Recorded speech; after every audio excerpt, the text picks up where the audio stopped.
Ladies and gentlemen, across the United States and many other great nations. Fuck! Dude, this chair sucks dick. The Sunday Evening Overdose. Where's your fucking radio show? I just don't see the use for firemen in society. Huh? Hey, we're gonna talk to little ghosts. We're gonna talk to little aliens. We're gonna talk to little police. We're gonna talk to little sharks. We're gonna do it all. This is why you really need to talk more consistently. Like, you really. Why? I sound really loud, no? I had your level fine, but then you're clipping it up.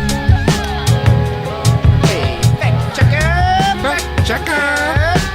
Actually, that happened in 1967. This show is the funniest show I've ever heard in my life. More people should listen to us. Hey, we get the news. We're gonna get drunk and tell you about things in the news that we don't know nothing about. I know things. There's a lot of reasons people don't listen to this, probably. No. It's another typical shark apologist in the media leading the way on this, of course. Call us up. Tell us what you think. We try to be interactive. I wish I could meet this cocksucker. Smack him in the face. Suck his cock. Yes, what? I'd like to go out to space with my gun and just see what happens. And now, without further ado, the hosts of your favorite Sunday evening talk show, Vinny and the Earthling, here on the Sunday Evening Overdose. Yeah! Woo! Woo! Woo! Woo! Yo! Yo! Yo! Yo!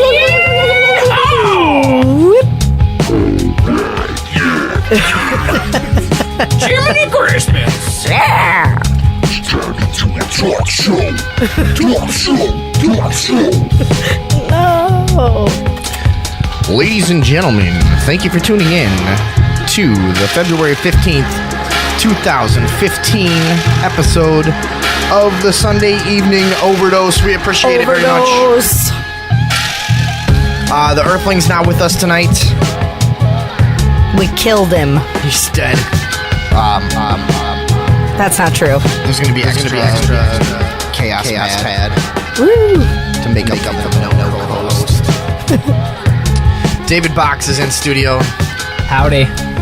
Our local unsolved mystery expert, David Box, helping us out, sitting in for our usual co-host, the Earthling, who's at home crying or something. Is at home crying. At home crying like a bitch. Crying real hard. And Tracy's there. Tracy. Hi, I'm here. She's also here. Yes. Tracy. Tracy works every Tracy. week behind the scenes very hard, and she's making a very rare on-mic appearance tonight. Tracy. Thanks for tuning in, everybody. So happy Valentine's Day, David Box. Oh. You guys. What did you guys do? Anything?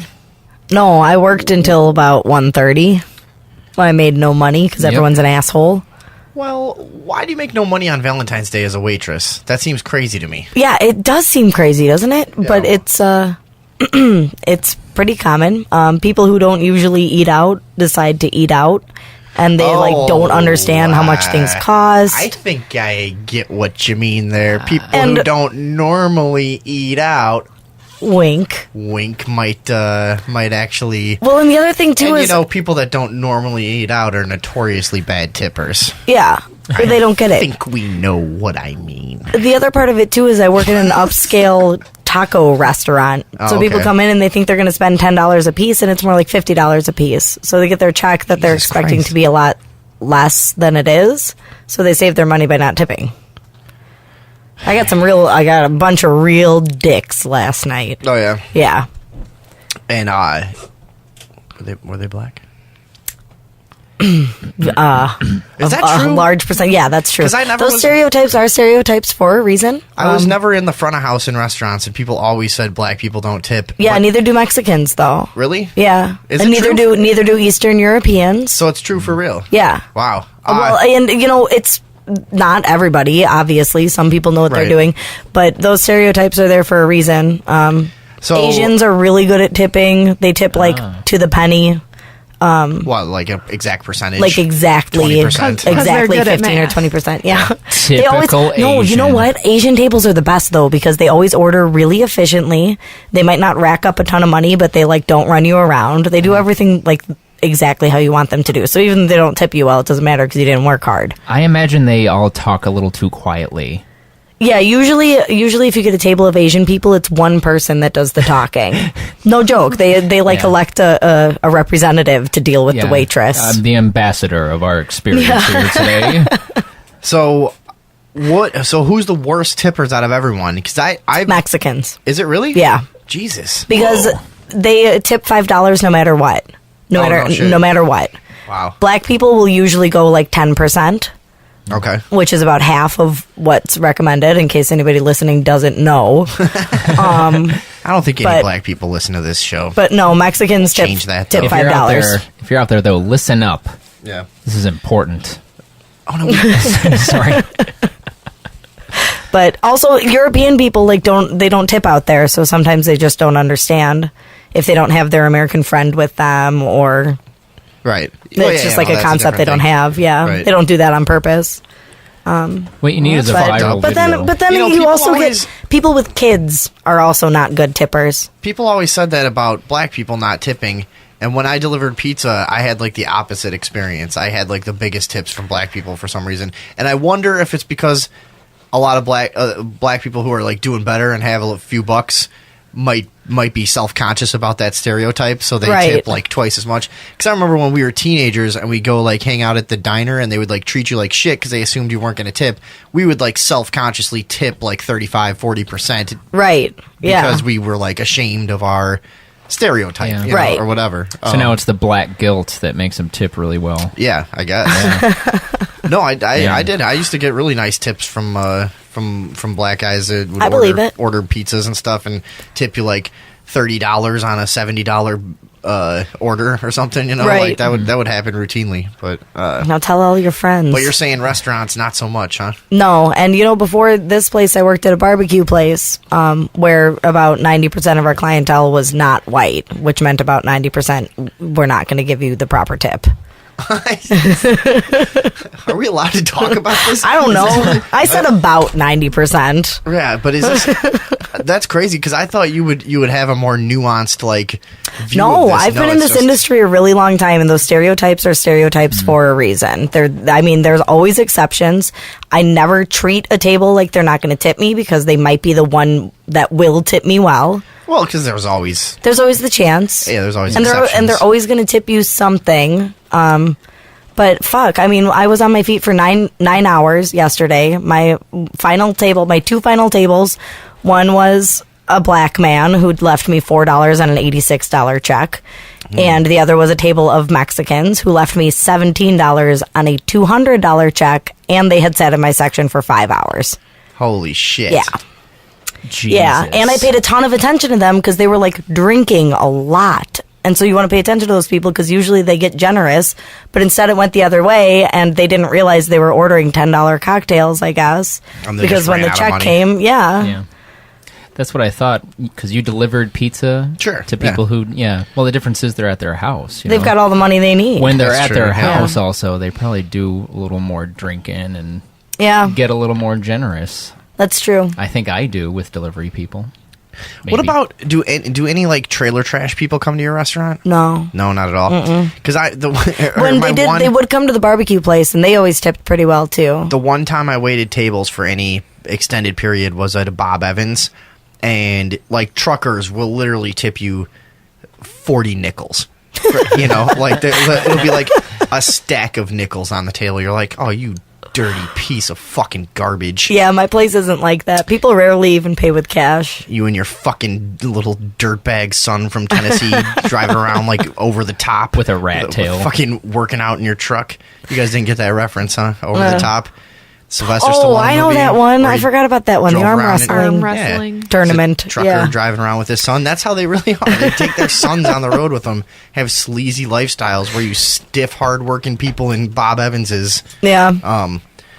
Rednecks were the worst to me. I don't know. That's what I thought. But, Yeah. but No.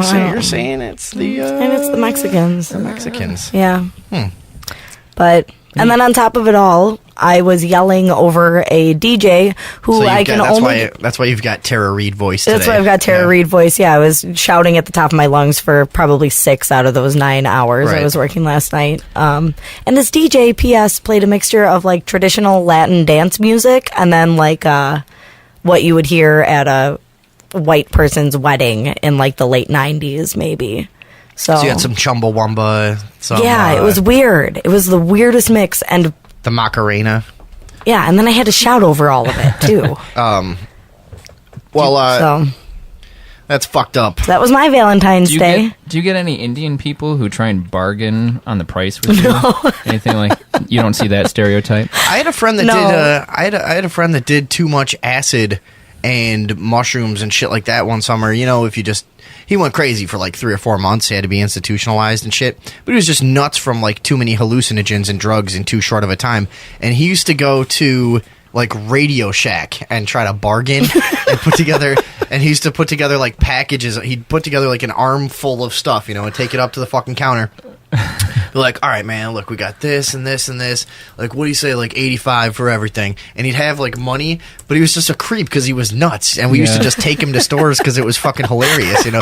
We should have been taking him to like a doctor or something, you know, but we were just parading him around to like various like corporate fucking locations so he could try to haggle with people for computers. It was fucking hysterical. You should have brought him somewhere bigger than Radio Shack. Oh, we did everywhere. Did you videotape it? It wasn't. It was before you had cameras. All that. It was fucking like 2004 or something. You know, it was like nobody. Yeah, you didn't have camera phones, everybody, and shit like that, and you couldn't just upload shit to YouTube. So you didn't even fucking really think about that. You're just like, let's go out for an afternoon with our psycho friend who's going to try to take him to the. I think we went to the Nextel store. That's how long ago this was. Oh damn! Yeah, I think we went to the Nextel store.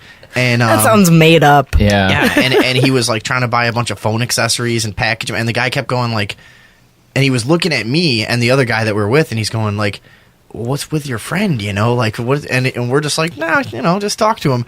And he's going, "Well, we don't bargain. That's not how it works. Like things have prices. I can't just give you a lower price. I have to ring it in the." He's like explaining to him how a cash register works and shit. You know, it's like, look, dude, I've been a customer here for a long time. I think we can just, make a little deal here. And like went on for like 45 minutes till the guy threatened to call the cops. Like, well, I'm gonna have to call the police. He wasn't even mad. He's just creeped out. You know. Yeah. Well, that's creepy. That could be a good time. That's how the world should be, right? You should be able to like. Should we get on? Trade oh, sorry. No, go ahead. I just cut you off. Go ahead. No, that's fine. I was just saying you should be able to barter or at least like offer a service for a product or something. Well, you can. Like that. I mean, some places. And you can do it with people. You know, you can do whatever you want, but you can't really expect to walk into a store like that whose whole existence is predicated upon being anti that lifestyle. You know, right? And have them barter with you. Yeah, I was going to say we should move into the show. Is anybody listening to us yet? Yeah, we got a couple people. Hello. Hey. Thank you for joining us. We got ourselves a show. All right. And thanks to, I put a thing on there's a Facebook page called DIY Chicago, and I posted on there today, got a shitload of responses from people with like, with bands that want us to play their music during the breaks and stuff. So we're going to get to all that this week, and I want to thank everybody from the DIY Chicago page who responded and sent us music, and we will use a lot of it, I'm sure. Nice. Thank you. Yeah. They sound like nice guys. Thank you. It's very animated today. Holy shit. We're going to do a show here or what? Oh, we sure are glad that you responded to that stuff.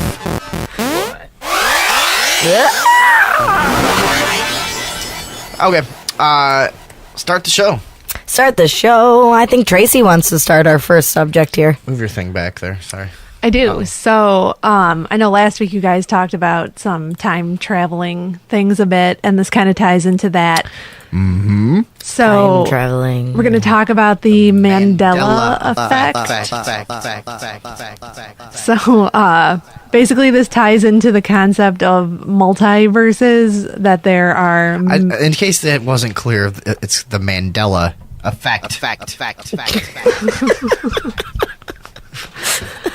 All right, so there's But this, so let's just give a quick fucking definition of what that is. The Mandela Effect is the phenomenon that a major, like sometimes a geopolitical, pop culture, whatever, a major event happens, and large groups of people remember the event happening in drastically different ways. right, or not even drastically different ways, but they remember it's a widely spread belief that something different happened than what actually happened. Yeah. And it's named the Mandela Effect because I guess many people remember Nelson Mandela dying in prison in the 1980s. Yes. And then in our reality, of course, here, he did not. So this is the idea that you described it well earlier.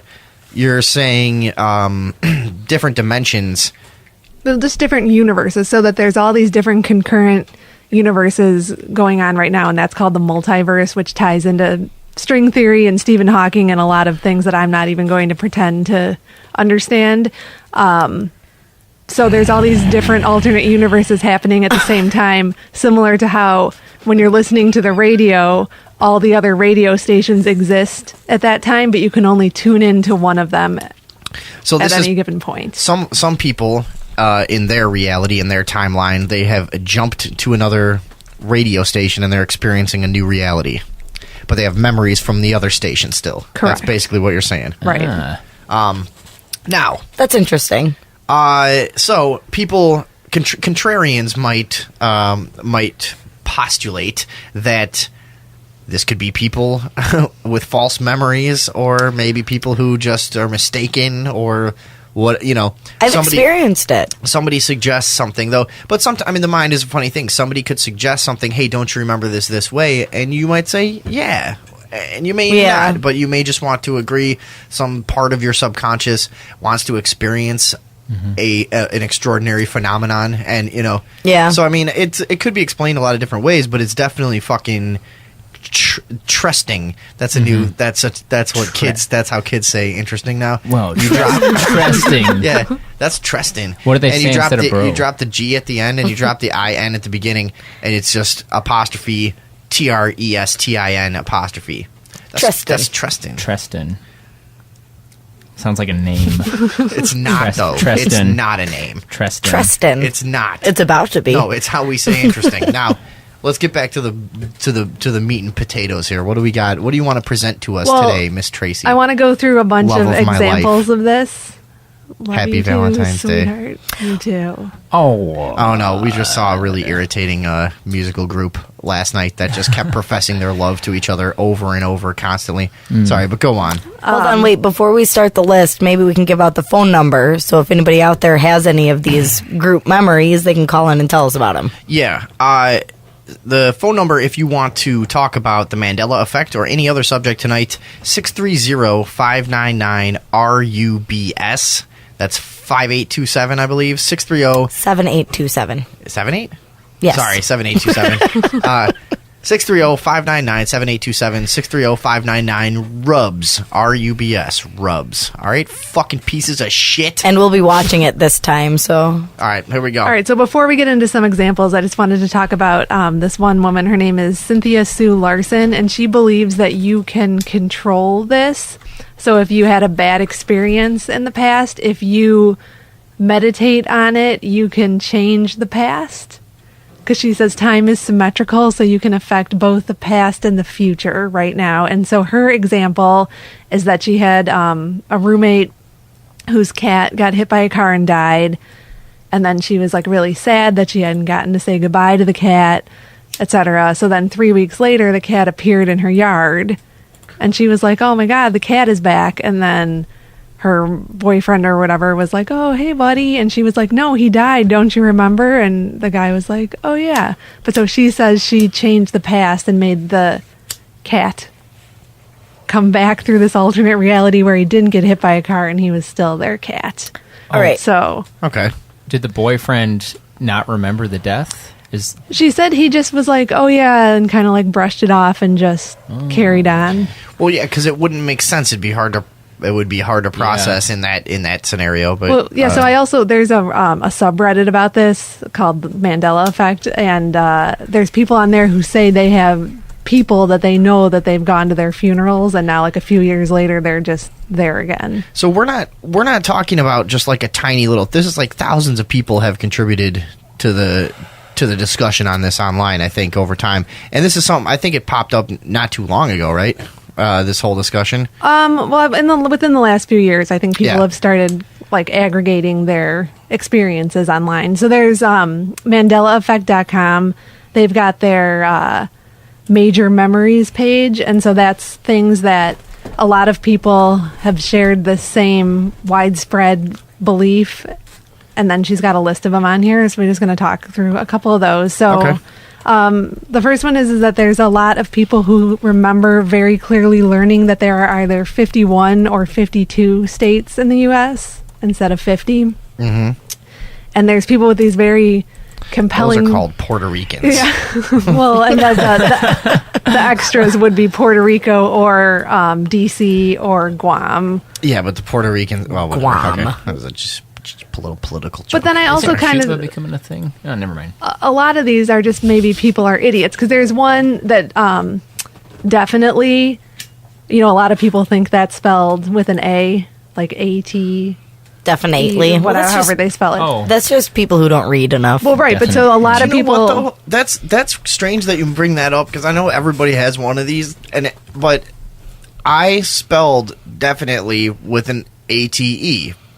And I was always a really good speller and an avid reader growing up. I never really made mistakes like that. And I had to relearn how to spell the word definitely not that long ago, 5 or 6 years ago. And I swore to God that I knew for my whole life that it was spelled definitely. Well, there's people who say they definitely remember, getting it wrong on a spelling test, and then they knew that it had to be with an A. Yeah. And then also dilemma is another one. There's an N, isn't there? No, there's a group of people who think it has an N, that it's M-N-A at the end. See, and I MMA. just went through this like the other day. I got really upset because I was positive there was an N in dilemma. I'll tell you the worst one is the Berenstein Bears. Oh, Yeah. God. Because Berenstein is definitely spelled S-T-E-I-N Absolutely. at the end. Yeah. But now, 100%. But now somehow it's Berenstain Bears with an A-I-N at the I end. have been exploring this one for a long time, and since the first time I heard the Earthling talking about it on this show, I have not stopped asking people, do you remember that book about the family of bears? And they would say the Berenstein Bears, and I would say, okay, how do you spell their last name? And I wouldn't even say Berenstein, so I wouldn't influence the way they were imagining it in their head. Every single person said E. Every single one. I remember it as A. Shut up. Yeah. Well, You're a you piece of shit. you existed on a different Get frequency outta here. at that time, though. So That's I the was idea. in the A universe then, and you guys were in the E universe. Mm-hmm. Right. And now we Okay. all ended up in this one here. Your universe The sucks. universes collided. That's the leading theory for the Berenstein Bears, is that there are two universes that collided So again, and just absorbed to- each other. Just to fill anybody in who's kind of lost track of what we're talking about, the Mandela Effect, people experience different memories and different realities, it seems, and have jumped universes or jumped realities or jumped dimensions or whatever. And there's a huge amount of people that remember the Berenstein Bears being spelled S-T-E-I-N. And it's weird because I even have a specific memory about being in second grade and having to write a report about what I did over the weekend, and I had read a bunch of Berenstein Bears books. So I remember having to write that, and I remember vividly going to get the book to see how to spell Berenstein, and I just fucking remember it vividly. For some reason, I remember printing the E. And you said, when I said that, you told me that's strange because many other people have weird specific memories about spelling Berenstein. Yeah, like some That are- story that are about the why same. they remember it had to be that way. Which is Yeah. so strange of a memory to even have. Right? But it is vivid, and I know that I have it. And I remember the paper I was printing on and everything. It I was the remember extra it too. wide line fucking... I remember those reports in second grade. We had the same second grade teacher. Yeah. Which is why I know that you're remembering it right, because Yeah. I know it was second grade. Yeah, it's so weird. Wasn't there one time on this show where we were talking about how your memories are not actually memories of the event that you're remembering, but your memory is the memory of the last time you remembered a previous memory of that event? Yeah, Yes. And that's that as you compile, or as you get older and that event gets further away from now, it becomes really distorted Well, why because do it's you a copy think- of a copy of a copy of a copy. Why do you think so many people would distort it the same way? Why do you think so many people would choose to remember it as an E? You know? Yeah. I just wanted to point out that Yeah. the human mind is a weird thing, and it's strange that it's on such a huge scale for something like the Berenstain Bears, but that is something to consider. And that's what I started out at the beginning of saying is like a lot of this could be explained by the power of suggestion. Yeah. Is that when someone suggests, like, look at this thing, it's compelling, it's interesting. Don't your brain wants to be a part of it. Yeah. And I think at it like some sort of subconscious aspect of your ego could go, well, I got to get in on this. Yeah. I mean, like, An interesting when I back when I managed an ice cream store, which is a ridiculous sentence, but back when I did that, I had to take managed classes, and they tell you that if a burglar comes in and some shit goes down, as soon as he leaves and the situation is diffused, that you're supposed to like stand up and tell everyone to shut the fuck up. Don't talk about what happened, because one person will see one thing that might not have actually been the case, but if he talks enough about it, everyone's like, yeah, you know what? He was playing with a whoopee cushion or something like that, and suddenly the whole story, and when people come to get the story, they get this whole gossipy, distorted thing that didn't actually happen. Come to think of it, he did shoot his name into the wall with a Tommy gun. Oh, and then he filled in the holes and painted it again. Yeah.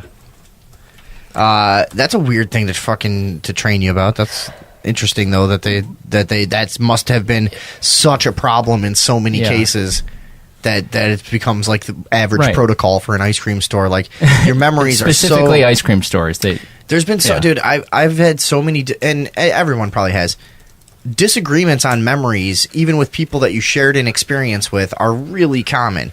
I mean, I've had all kinds of fights with Tracy about like how did a thing go down, when did it happen, how long did it last for, whatever. You know what I mean? Like specifics of fucking things that we both saw and shit. And it's like, it's very frustrating too. It's really it's like the worst thing in the world when something happened a certain way and someone else is like, I don't know, man, I saw it this way, and you're like, you fucking piece of shit. Are you retarded? Are you fucking retarded? It was wrong fucking with you. green. It's like whatever. It's like, are you nuts? It always evolves. It threatens your fucking perception of reality. It throws you into this wild spiral of doubt. What else isn't real? Yeah, the fuck I'm in free fall. Yeah, exactly. What were you saying? I'm sorry. I was going to say that Madame. that then it always involves denial as well, because they start saying it, which they know to be true, and you're like, no, you're fucking with me. You're just messing with me. No, you're trying to get me to. There's like stages of grief that happen with this kind of situation. So, but the more we're talking about this, the more I'm realizing like your memory just kind of sucks, doesn't it? Also, like, why the fuck do you remember that paper from second grade, but you couldn't remember the phone number for the radio show? Right. Well, yeah, that has to do. Yeah. I'll tell you. Okay. I didn't drink a pint of whiskey a day in second grade.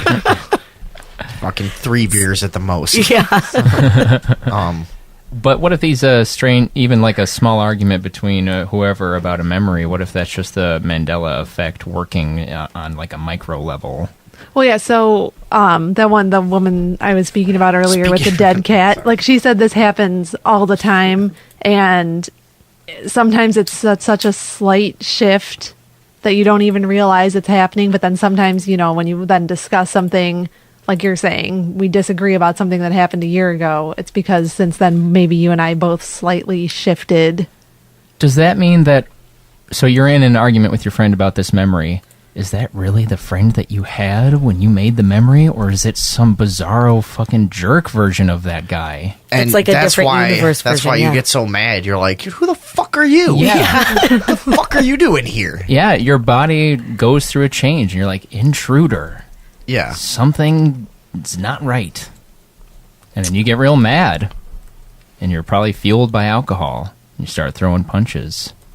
Just throw a couple jabs, test it out at least. Yeah. See what he's got. All right. Anyways, so you want another example here? Yeah, let's keep going with the list. I like the list. So another one is the color chartreuse, which is like a yellowish greenish color, but there's a widespread belief that it was a reddish. Red. I was gonna guess. Yeah. I think it's red. I've never heard of this shit.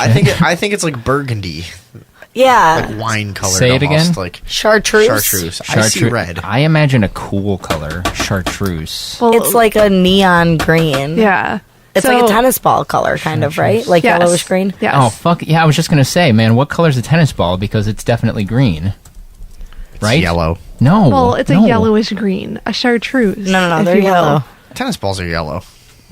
This is something we fight about. I interpret reflected light very differently then, because that thing blares green to me so much. No, like new tennis balls are like bright yellow. They're like a daisy. Thank A you. beautiful daisy. I acknowledge that All right, you have let's- said that, but keep All going. right. So anyway, so with the chartreuse thing, like there was someone who wrote about how they have this very strong memory. Their mom was like a designer or painter or something, and they very specifically remember like pulling out the crayon labeled chartreuse, and it was like a reddish color, and then talking to their mom about it, and it was like it made such an impression on them to be like discussing this color with their mother, who was an artist, and blah blah blah. So apparently there's Vinny's universe. It was red, and here Yeah, where we are I right think now, it's it's red. a yellowish green. All right, come on. now What, I have, what else you got? All right, so there's also a common one where people think that countries move, like Sorry, on a there was a map. bunch of noise happening. I just killed it. Sorry, everybody. That was fucking irritating. It was like background, fucking like a tiny bit of white noise. Yeah, that was going on that whole fucking time. Sorry. That I feel sucks. so much better. So people think that New Zealand used to be in a different spot than where it is now, like on maps. Did they used to think it was above Australia? Because that's where I thought it was. Yes, I believe that is correct. Where is it actually? To the east? East? Like it's on like the northeast corner? Wait, What let are me you get guys a map. talking about? New Zealand? Where's New New Zealand. Zealand? No, stuff like that is just I think that like we just really don't learn geography very well. I think I'm pretty good with geography, but shut up! Oh my god! Well, so there's also been debate about Sri Lanka's location, Cuba, Korea, Japan, Mongolia, Poland, Portugal. So there's all these people who have a shared memory of a certain country being in a different spot. New Yeah, Zealand is I not don't where know. I thought it was the second time either. It's southeast. Southeast. See, you just don't. All right, fine. I've lost credibility. What else? So there's also a lot of celebrity deaths. And again, if you're just tuning in, we're talking about the Mandela Effect. People remembering major events in different ways. So, like you said at the start, a lot of people remember that Nelson Mandela died in the 1980s while he was in jail, but he actually died in 2013. Tiananmen Square, a lot of people remember that the kid in front of the tank actually got run over by the tank, whereas he did not here. There's a ton, like Dick Clark. People remember different dates for Dick Clark's death. Billy Graham is a popular one. There's also a lot of discrepancies with spelling of celebrity. I know what you're doing. I couldn't hear it. Go ahead. Spelling of celebrities' names Okay. and what they go by. Well, they could change those. Yeah, well, there's a Yeah. lot of people who say Katy Perry was Kate Perry, and that they claim to have like songs on their iPods that say that and stuff. Yeah. Boring. What other Oh, ones? there's a painting of Henry VIII. A lot of people remember a famous portrait of him where he's holding a turkey leg, but that painting does not exist.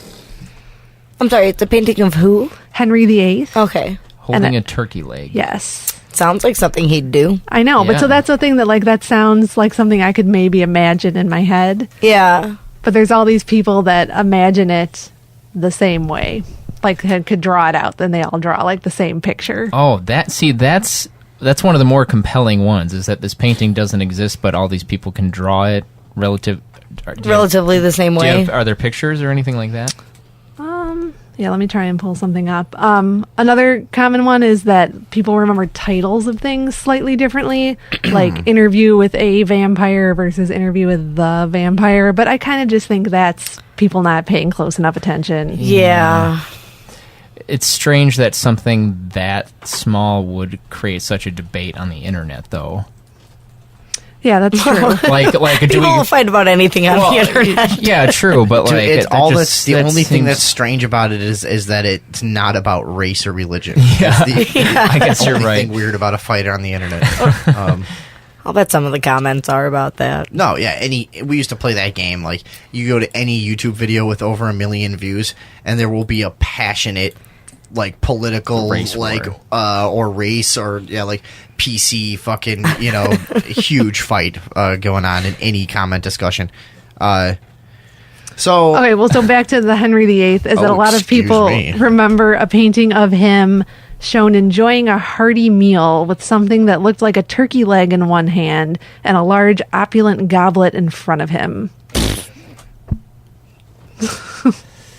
So, That was I don't the know. dog. that was my sound effect for the Jupiter day. is gaseous. That was my one sound effect of the day. Jupiter is gaseous. Yeah. But so then, that's not true, you're saying? No. there's no such painting, but all these Hmm. people remember it. So, I don't know. I mean, it's very common with movies too. I think, Vinny, you were talking Dude, about. I had a crazy one. I swear to God. All right, so what's that movie with Jack Black? Find the name I'll find of this. it, yeah. They had a movie with Jack Black where he worked at a video store where all the fucking movies got erased. And they had to recreate all the movies, whatever. It's some stupid It's called movie. Be Kind, Be Rewind. Kind, Rewind. Oh, okay, right. I swore to God that when I was a little kid, what year did this come out? 2008. 2008. Because I saw previews, and I don't know, the only other possibility is maybe it was an idea for a movie for a long time, and it was going to get made, and they ran a trailer, and for some reason it never came out. But I saw trailers as a kid for this movie where all the videos got erased and they had to recreate the whole thing, and I could have only been like 8, 9, 10 when I was watching these trailers, and so it came out fucking 15 years later apparently. But my whole life I remember that movie concept because I always thought as a kid I thought that was a really cool idea, and then by the time it actually came out I was like, that movie's retarded, because I was like in my 20s, I'm like, I'm not gonna go fucking watch that piece of shit. But I remember loving the concept of that movie as a kid, and it's the same when that movie came out. I was like, they're making a remake of that movie where they remade movies that I saw when I was a little kid. But no, it didn't happen then. It Do you happened Oh, I'm sorry. No, I have memories now of like thinking about it at different times throughout my childhood. Do you remember Jack Black? No. Oh. No. I just remember that when the movie came out because I wouldn't have known who he was when I was a kid. But yeah, I don't know. That's one that and a lot of people say shit like that. Yeah, right? or that they saw a movie for a second time and the ending was different, not what they remembered. Like people remember a different version of Jurassic Park. They remember a different version of Big. Like movie trailers, people say, they've seen it years before, which I think, sometimes a movie is made and they delay the release for a couple years, whatever. That I know this just came up recently with that the movie about the kids that built a time machine project something. It just came out recently. Well, Kids that built a time machine. but anyways, it was like completed in 2012 and it had been promoted a little then, and then now it just got released like a couple months ago. So that was had a legitimate explanation. I'm sorry. Project Almanac. So yeah, That's a lot the of these one, things. yeah. A lot of these things are going to have legitimate explanations, of course. But I mean, Right. And a lot of them are probably because people are just dumb and don't pay attention to detail, but there are some ones that are really weird. The ones that get a lot of attention, like the Berenstain Bears, are appealing. The painting thing is really appealing if we can see it. Like if there was like a whole bunch of pictures that people drew that looked the same. Yeah, I just read about that. I didn't actually see the pictures. Yeah, I'll look into it. So I thought this one was really interesting. A bunch of people who remembered watching a funeral on TV for Graham, who apparently was not dead. But there's a link to it. I just put it on the page. It's a link. It's of a guy's firsthand account of watching the funeral on TV, which preempted all of the other programming. And it was right after Ted Kennedy died. And then he thought about it for like a couple of days. and says that he clearly remembered it. And then he would talk to a friend about it, and she remembered it too. And then they looked it up, and the guy wasn't dead. Yeah. So that's pretty specific. Yeah. Sorry, I was writing a message during that. I don't really listen to you. But, That's okay. It's specific. You can take my word for it. what else you got? Anything? So, I mean, that's just, there's a lot of similar things. And if you look, there's a lot of websites where people are posting their... People are taking the Mandela Effect pretty fucking seriously. I take it pretty There's seriously. a lot out there, yeah. There's a lot of people who remember, like, video games that don't exist Yeah, anymore. I think I have some of those. I can't remember any off the top of my head, but there was But one that see- I was trying to think of the other day. That you only have like a vague memory of, and nobody else knows what the fuck you're talking about. But that Berenstein Bears thing, like, ruined my life. I can't look at anything the same way after that. No, I mentioned it. I was talking about this at work, and I mentioned it to someone who had worked at a library, like, during junior high and high school. And he was, like, yelling at me. He's like, I've shelved those books thousands of times. They're EIN. You're EIN. lying. Yeah. Yeah. I'm telling you, and it must have changed. We all jumped realities like 10 years ago. Cause and then there's all kinds of testimonials of people like going through back to their parents' house to find their books, and they're finding A, and they're like having nervous breakdowns. That's how I would feel. I don't want to go look at any old Berenstein Bears books. I don't want to see them. It doesn't feel good. Yeah, it's creepy. I don't like it. Also, doesn't that mean it should be pronounced Berenstain? I believe that is correct. It should be pronounced Berenstain, but everyone says it incorrectly, which probably leads most of you to believe it was with an E.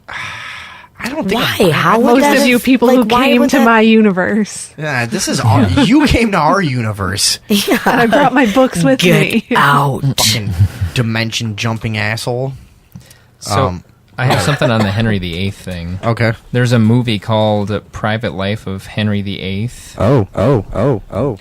Where the likeness of Henry VIII is shown gobbling down on a fucking turkey leg, and he has a goblet and stuff. So people might be remembering this movie. Did followers of Henry VIII firebomb the studio that made the movie for showing his likeness? Oh, wait a second. That's a totally unreasonable reaction to something. Oh, sorry. Go ahead. Yeah. Yeah, that would have been crazy. I think that's all I had for that. Why would they do that?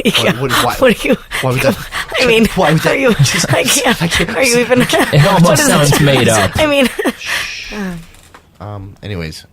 Yeah, so maybe people are just People are remembering remembering this that movie, movie. yeah. And the yeah, that memory- makes sense. The memory is a fucked up thing. Well, and I think Yeah. an important thing to remember about this is that there's, this all ties back into multiverse and string theory, and there's a lot of very smart people who have devoted their life to studying this type of thing who believe this is a legit thing. There's a lot of motive for a lot of people to believe it too, because it validates. Well, yeah, but I mean, you could believe the Berenstein Bear used to be spelled different without knowing who Stephen Hawking is. So. Or caring. Yeah. Because in my case, Right. I know who he is, but I don't much care. Well, About he might Stephen be Hawking? dead. Is he I'm dead? just, I don't know. I'm not really impressed by the guy. Oh man, you should go see that Yeah. movie about him. I It's think he's overrated. He's the theory of everything. It's a good movie. I just I've gone over some of his theories and some of his research, and I don't know. I'm not that impressed. All right, fair. Fair enough. I mean, whatever. Take it or leave it.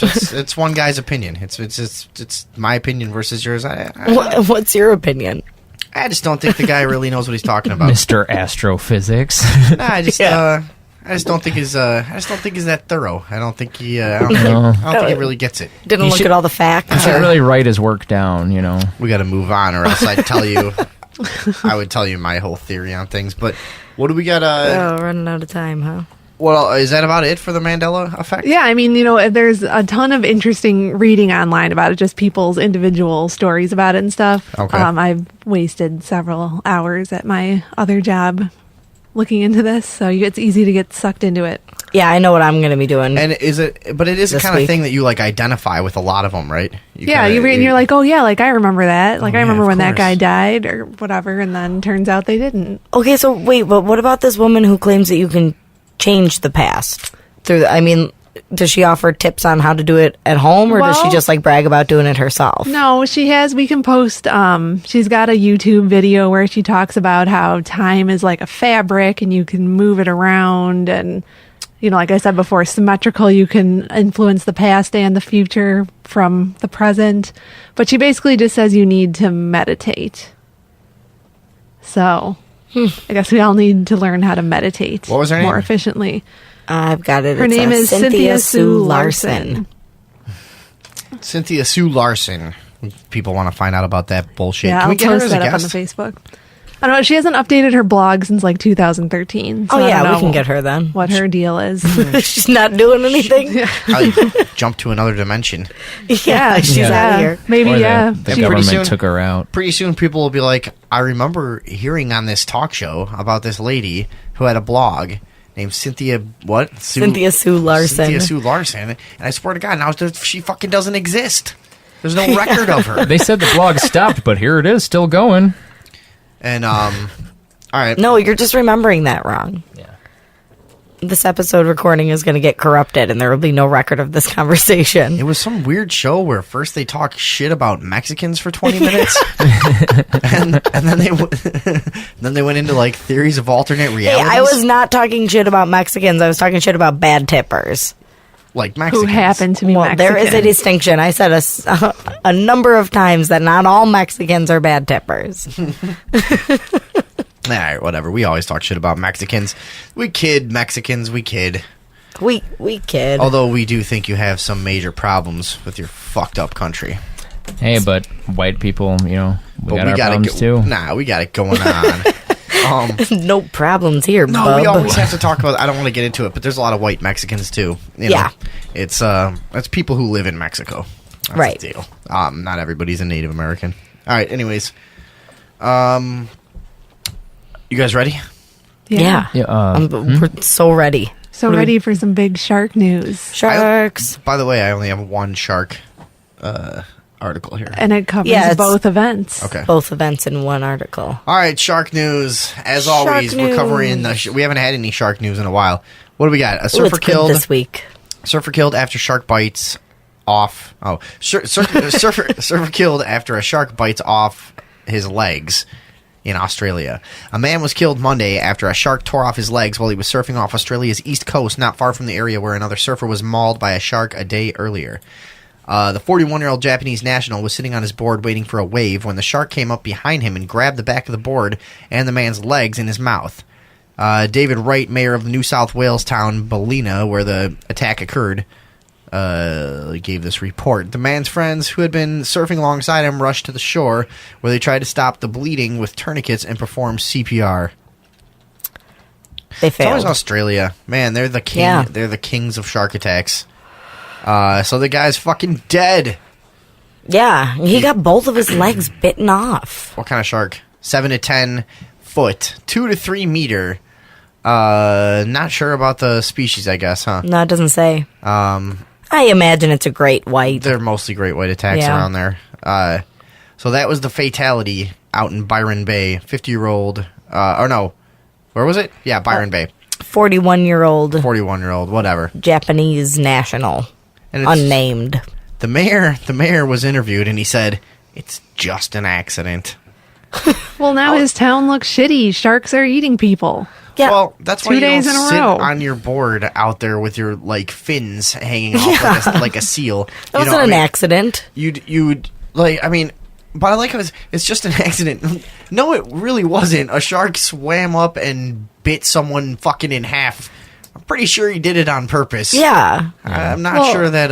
and also that guy it's went not- in the water on purpose. Why are you going? Someone got bit by a shark yesterday. Why are you going in the water there? yeah, Why? because people are retarded.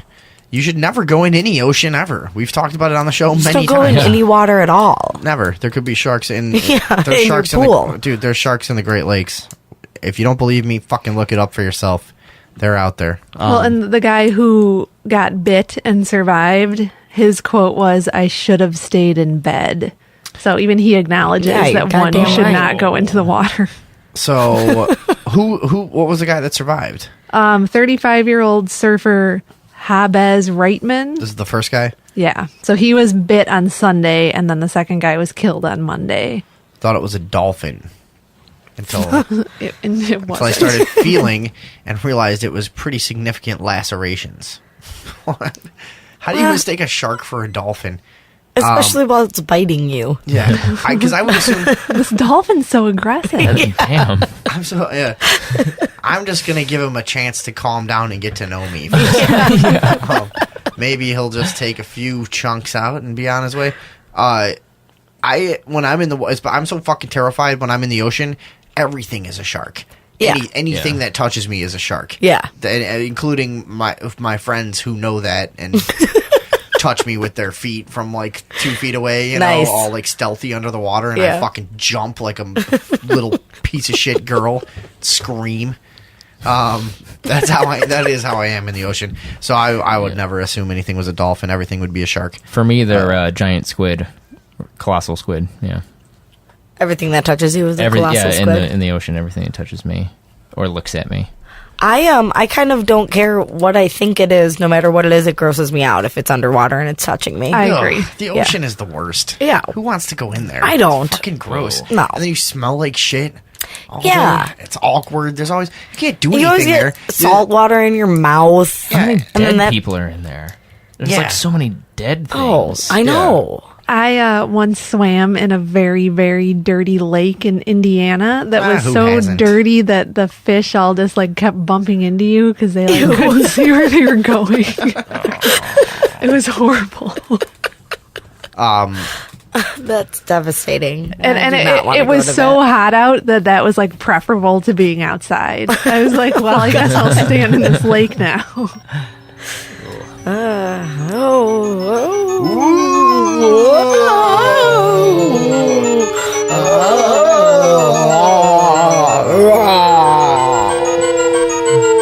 All right, it's the ghost news. Ghost news. Ghost news.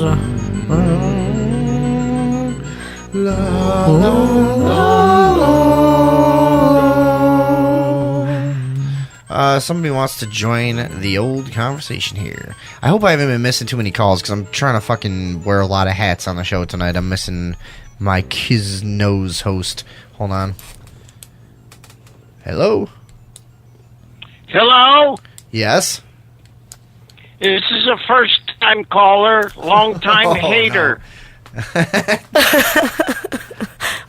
This is my arch nemesis, Greg, out in, where the hell are you? Pennsylvania? Ooh. Hello? Hello? Hello? Hey, Hey, what's up? why do I hear you after I talk to you? Turn your radio down. Turn Is the that because I'm way far away? turn the volume of the show down. Are you listening to the show while you're calling us? I can. I don't know how. All right, son of a bitch. Okay. Who? Why do you have your hat on? First of all, you're inside. It's cold in here. Will you guys tell him it's cold in here? Yeah, it's It is freezing. Very cold. David Box is wearing his winter jacket. Now we're trying to talk about ghosts. What do you want? It's 10 below zero here. Okay. I thought I'd call. I just talked to your father. Okay. He's not real proud of you with your hat on inside. Where's This is, the dog? He I raised you want to better see my than that. new cousin Jupiter. He's sleeping. Jupiter. This is our cousin Greg out in That's Pennsylvania. what I heard. Hi, how's everybody doing? Great. They're good. We're so, good. Well, did you have a comment on any of the things we're talking about here, sir? What are you talking about? Ah, Jesus Christ. hey, have you seen I heard any you ghosts? talk about Mexicans and then sharks, and that's why I called. A shark doesn't eat people. What Oh, do you yeah? mean a shark doesn't eat people? You said a shark, correct? Oh, a shark. No. God damn it. Sharks don't eat people. People eat people. Ow! Ow! And I bought a new pair of boots the other day, and the model is called Bob. The mall is called Bob? Bob, perfect. Your uncle's name. Hey, what you drinking? Huh? What do you drink? Oh, I'm gonna tip a little codeine. Is that okay? Yeah, go ahead. We're just drinking whiskey, you know. Smoking All right, yeah, well, marijuana. I can't do that, so I have to cough medicine. All right, so we need to get on with our ghost segment here. Did you just call to ruin the show, or what's going on? Well, I guess so. In other words, shut the fuck up and hang up. All right, well, I'm going to give you the floor for just 10 seconds here, and you can tell everybody anything you want to tell them. No, that's all right. That's it. All right. Bye. Bye. Bye. That was disappointing. See, another person that calls the show and doesn't understand that we're not just doing the show for each other. Yeah. Yeah. If you know him, that was hilarious. Yeah, right. Yeah. All right, well, anyways. I wish he hadn't got off the phone so fast. Well, see, The mall was called Bob. he should be calling, he should be calling about something. He's pretty funny. Right. Yeah, But- he's pretty funny. We'll call him back later. That's our cousin Greg out in Thanks for Pennsylvania. calling, Greg. Thanks for calling, Greg. I was trying to get him to do 10 seconds so I could hang up on him. Oh. That was the gag. What do we got with the ghost news? Oh, we got some good stuff. The ghost of Macho Man Randy Savage is apparently haunting a Florida promotion. So he can't stop wrestling even from the afterlife. This is really stupid. Yeah, there's it's awesome. basically- I'm putting it on the page. There's basically a picture. What is the picture that surfaced? It's somebody took a picture of at a wrestling match. Well, I think it's in a wrestling gym, like You a know. training space. Does he have any connection to this training space? He loves wrestling. Yeah, as far as personally, I don't think so. He just can't stop wrestling. He's just a wrestling fool. Always been a fighter.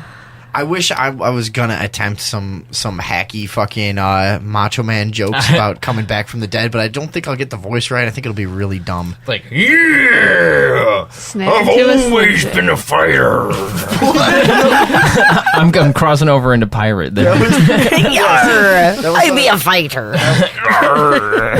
That was exactly what I was worried about. Well, there you go. I'm happy to Exactly demonstrate what I was your worried about. potential failures. So where'd you get this? This picture surfaced on some fucking website, and it's a picture they're saying is Randy Savage haunting this local wrestling gym. This might be the dumbest story we've ever covered. Oh yeah. What do you think about this? Are you posting it to our page? You Yeah, guys I put it on the page. You guys can check that. I mean, it's definitely Randy Savage, but it's just not that interesting. I don't think. We went to the It's same totally high school legit, as this though. guy. Yeah, he did go to our high school. So Yeah. where is this wrestling gym? It's in Florida. Okay, Well, there goes that. yeah. Yeah, Live Oak, Florida. Is this all that's in the paranormal news?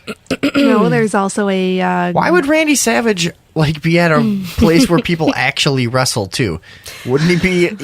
Yeah. He aren't all wrestlers? They're like, well, actually, they probably know how to actually wrestle and fucking do that shit. But wouldn't he be haunting Vince McMahon or somebody or Yeah, someone he Somebody maybe that had a fucked him personal over. connection with. Right. Yeah.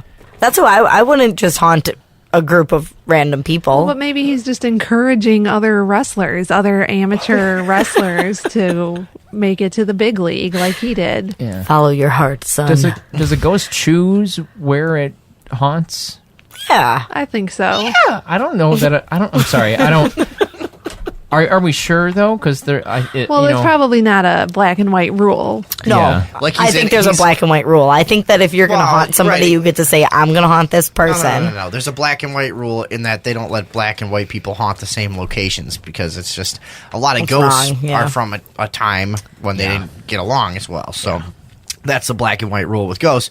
The other thing I was going to say is you think when wrestlers die, they each get assigned to a gym. A and it's region. They get a region. He's like, are you serious? This shithole in Sarasota, I have to fucking, or wherever he is, Live Oak. Live Oak. I have to haunt this fucking. They're like, dude, that's what you got. I mean, you are a wrestler, right? Yeah. Well, You know you signed up for this. that's the deal, buddy. You know the wrestler afterlife deal. It's in the contract you signed with McMahon. Yeah. Okay. That's a little wrestling humor because he's such a controlling. Vince McMahon is so controlling. Over I those don't know guys, anything I got about it. wrestling. Who is this McMahon all. guy? I don't know what he's like. He's the Lou Pearlman of wrestling. Yeah, Who's Lou Pearlman? Yeah, I don't know, but I'm sure that reference is good. Lou Pearlman was like the manager of like the New Kids on the Block Tracy's and very O-Town, and he like screwed him out of a lot of money. No, but Vince McMahon, he runs the WCW. I don't know in what capacity, if he's like the owner or whatever, but Professional. he's the guy. You'll recognize him. He like wears a suit and he's like over the top ridiculous. He was always on like WWF Raw, Yeah. like yelling about something. He's the announcer. But Yeah. he's notorious for like fucking these guys out of their life's work, which is like their character, who they, you might. I don't watch wrestling. I think it's retarded, but these guys do sacrifice their lives for it, and he like basically owns them, body and soul when they sign a contract. But Yeah, he owns the World Wrestling Entertainment. yeah, and there's been shitloads of people who like they try to get out of the WCW or what is he? WWE. They try to get out of it, and he owns their character name, everything. If they try to go behave in any similar fashion, they get sued and stuff. He's like, Yeah. he just owns people. So that was my joke for wrestling fans. Nice. Why Glad- do you whatever. exist, wrestling fans? That was my Yeah. yeah. That was my 2-second joke that took an 8-minute explanation to make it funny. But let's go with David Box's angle here. Go ahead and ask your question again. What is it? What's so appealing about? I know, I what like is it better how- Obviously, a fake staged fight. Well, see, I think they know it's fake. It's stunts. It's the same reason you watch an action movie. It's like, you know what? and the wrestling thing is also part NASCAR voyeuristic thing where somebody might get hurt, so it's kind of blood sport oriented too. Somebody might really Might actually sustain an injury. because it happens. I mean, Yeah. plenty Yeah. of times. But like those guys are. It's a stunt show. It's stage combat, mostly. Some people want to see motocross guys jump gaps. Some people Yeah. want to see fucking. But the thing about that is, you might be able to ride a motorbike yourself and go attempt to do some of these things. I've tried. I can't. But you had the ability. What are you gonna do that mimics pro wrestling that isn't really homoerotic? You know what I mean? What are you getting out of it, and how do you use your experience after that? I don't understand what's gay about it. It's a bunch of beefy, naked, greased up dudes, Yeah. rolling around. One has a I can't help. snake. What? Jake the Snake. He That's brings from like a 30 snake. years ago. What the fuck are you talking Well, about? that's when Macho Man Randy Savage was Yeah, I on guess. the scene. Okay. Remember when you had I the don't know guy anything on? about wrestling. Wrestling's hilarious. I mean, I don't know much about it either, but Well, it's hilarious. It's pretty hilarious. It's ridiculous. it It's really like a is. soap Yeah, like- opera. There'd be Yeah. storylines, and every week there would be whoever has a beef with the Hulk, Yeah. and then they talk shit about each other, and then someone else jumps in the ring with a folding chair and smashes someone else over the head, the ref over the head. It's kind of like now modern day reality TV shows are a spin-off of pro wrestling and what it was. It's just like let's just do it with crazy regular people. But and the thing about wrestling in the late 80s, early 90s is that it was pretty good. And I did recently see it at, there's some bar downtown that has a bunch of video games. Then it also shows football games from the late 80s. And then it was showing WWF too. And it's good stuff. Wait, I back when they were remember WWF. Yes. Yeah. Yeah, but I remembered a lot of it. It was good stuff. It was on, I think, Friday nights, so it's sleepovers a lot. That was a popular thing to do, is watch wrestling and then talk about it. I'm old. Yeah, that all sounds very familiar. It is Yeah. true though. When I was a little kid, that was a very popular sleepover. Was the wrestling sleepover? Everybody would watch the Royal Rumble. Well, we and only had have pizza 3 and shit. channels. So you had to watch, for girls, The you had to Royal watch something at Rumble. 11 o'clock, and there was only 3 channels, and the TV in my parents' basement that was also a big cabinet in a big wooden case, and you had to, Yeah. No, it is that was back then. There wasn't options. You didn't. I mean, you had to rent a movie or watch the thing that was going on. rent Yeah. a movie from Yeah. National Video. Yeah. Yeah. No. Yeah, before so- Blockbuster. So this pro wrestling stuff still exists, right? People Oh are yeah. still drawn. Oh yeah. Okay. It's still as big as ever, pretty much. No way. Yeah. As big as ever. It's huge. Actually- and there's like local chapters of it too. I mean, there's guys selling to like small theaters of like 1,000 people. They're selling out wrestling shows every weekend. You can go in almost every city. I you mean, can go it's see- pretty big. We should go. We should review one. Okay, well, for the show. there's one in Berwyn at the. about we Oh, just- look at you! You've Yeah, kept up with it, huh? Yeah, Vinny knows about this too. At the Eagles Lodge in Berwyn has wrestling. that's super small. Yeah, I don't know if it's once a month or twice a month, but I know people who have gone, and then on Let's do occasion that. they have the ladies wrestling night. Okay. Oh, that's right. Spin-off of Glow, the gorgeous ladies of wrestling. Turns Okay, out I know a lot about wrestling. Let's move on with the ghost bullshit. What else we got in the ghost section here? Somebody help me out here. So there's a picture of a girl ghost in an abandoned orphanage, a ghostly girl appearing in a window. So we can put that up on Go ahead, sorry. put that up on the Facebook, but it's just picture of a ghost in a window in an abandoned orphanage. Did you see the picture? Here, I'm going to put it up right now. I don't know about this. One of our listeners commented that he remembers the Berenstain Bears with the A. He's As he lying. should. So What fuck the fuck you. is that? It's Get Ben, out of our universe. Ben Gross. You're a fucking piece of garbage. He's an imposter. the fuck out of our universe. What else you got? Sorry. What you were- Just the abandoned orphanage ghost girl in Liverpool. tell I us don't the know. story. It's not super convincing, this photo here. A photo of a ghostly girl captured in an abandoned orphanage. Now that looks like pretty stupid.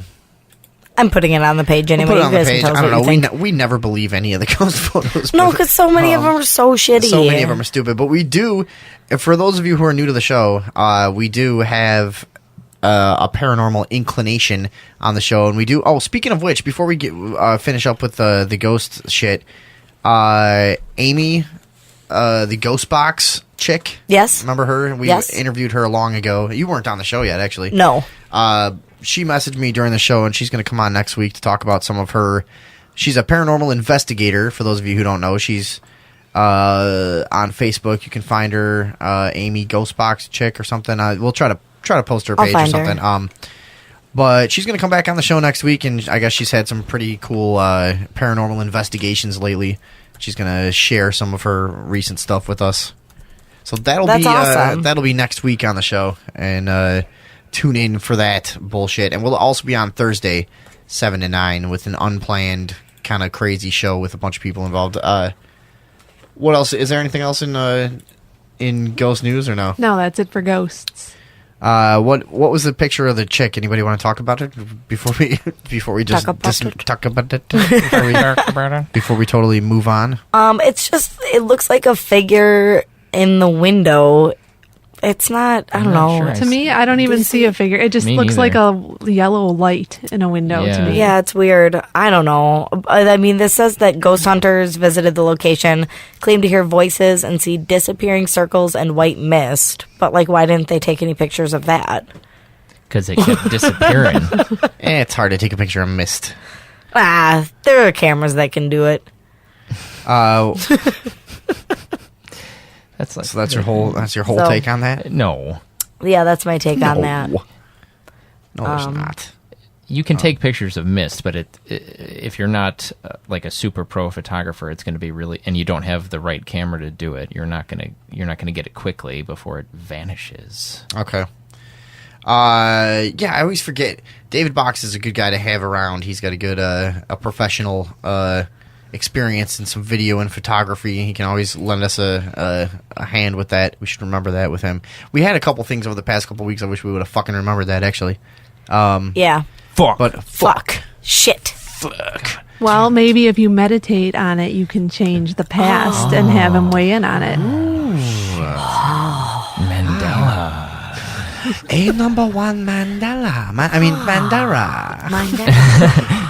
Fuck, I missed such a great opportunity there. I went for the L sound as an God. Asian. What a fucking Damn idiot I it. am. Damn it. Hey, number one Mandela. Fix everything 100%. It wasn't worse than my pro wrestler from Oh, it was much better than your pro wrestler. some ambiguous country. Yeah. All right, well, we'll do some impressions later. We'll do some Jesse Ventura. Oh, yes. Well, shit, I'm surprised Jesse Ventura didn't weigh in on the Mandela Effect. Yeah, me too. I thought it was hogwash. Till my friend and son of director Oliver Stone convinced me otherwise. That's not bad. No, it's okay. That guy's Comes and crazy. goes. Let's do a quick break. And what do we do when we come back, Andrea? We have police news. We're going to talk about the DCFS and We got DCFS stuff. Are we going to accuse them of things? Fucked up they are. They are a fucked up organization. They are fucking it up. We're doing some DCFS. What else? Another unsolved mystery with David Box, our local unsolved mystery expert. Oh, and don't forget cocksucker of the week. Oh, cocksucker of the week. We got a good one this week. Stay tuned. We will be back in just a couple of minutes. Strapped with the kamikaze, max to the pinnacle.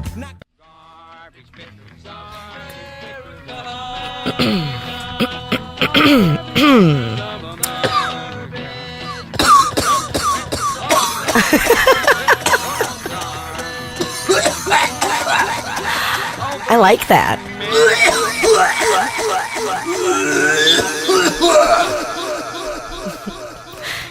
You're worrying the dog. Sorry. Welcome back to the Sunday Evening Overdose, everybody. That was a little Charles Manson for you. Well, Charlie. Oh, my God. Hold on a second. Hello? Yeah. Yeah, what's going on? I think my cousin Greg called you guys. Yeah, he called us. Yeah. Well, that's the way it goes. And you know what? You guys want to play garbage dump?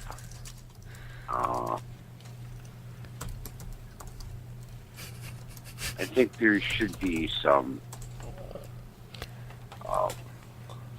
Holy fuck. Do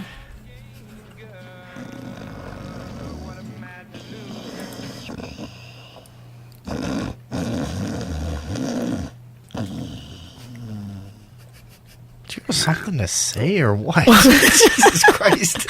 You called us, you know. Yeah, what's going on? Wait, I called you? All right. Well, what the fuck? Why? I don't. When I listen to other shows, the callers call up and they go, "Hey, this is Henry from Toledo, and I wanted to comment on the police brutality situation." And the host goes, "Yeah. Go ahead there, Henry." And he goes, "Well, here's a really well thought out point, okay, and I'm gonna sorry. go." This is Henry from Toledo. All right, fucking Christ. And I was listening earlier. You had an interesting caller, and then you started playing Garbage Dump, which is one of my favorites. That's a Charles Manson song for anybody who doesn't know. Yep, that's it's a great tune. It's a great song. So it's one of your favorite songs, huh? One of my favorite songs. I was here with my wife and I were relaxing. Hey, wait, do you hear this? Let me know if you can hear this. Let me know if you can hear this. All right. I guess we're going to get into the police news. Police.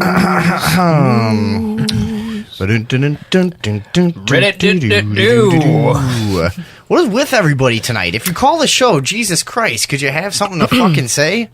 We should get somebody to screen for us. I know. Except if we did that, none of our callers would get through. Right. So 630-599-RUBS. Prove us wrong. We're about to talk. Mothers. Fuck shit. Again. With this shit. Some fucking fuck shit. Somebody calls the cops every time we do a show. Anyways, it's time for the police news.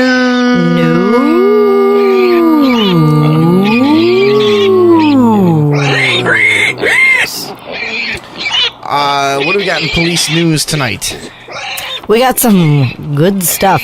We've got cop blocker Chris K embarrassed the shit out of a police officer that he recognized from a police brutality video. Dude, I love this fucking video. Yeah. Oh, man. We watched this earlier, and the audio is all you really need. We're gonna play the audio. What?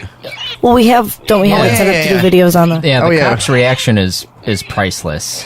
You can pick up a little bit of the subtleties in his face, and it's just gold. Yeah, no, this is a tremendous video. So what happens in this video? The guy, he's a member of Cop Block, and he pulls up to a checkpoint, recognizes one of the officers from a scandal past, yeah, and some past scandal, whatever it was, I forget what he says, but he shames the guy on camera, and the guy just waves him through pretty much, right? Yeah. Hold on a second, I'm pulling it up. We got it on screen for people? Yes, yeah, it should be on. Did you switch to the view? Yeah. Oh, okay, cool. All right. I ain't no slouch. So what were you saying, David Bach? Sorry. I was going to say, so he's going through a DUI checkpoint, right? And this is the guy that has shut down the police before in some of those other DUI checkpoints. I feel like I recognize this kid from some other shit. Oh, yeah. A lot of these guys make tons of videos. Okay. All right, so let's go ahead and play the video.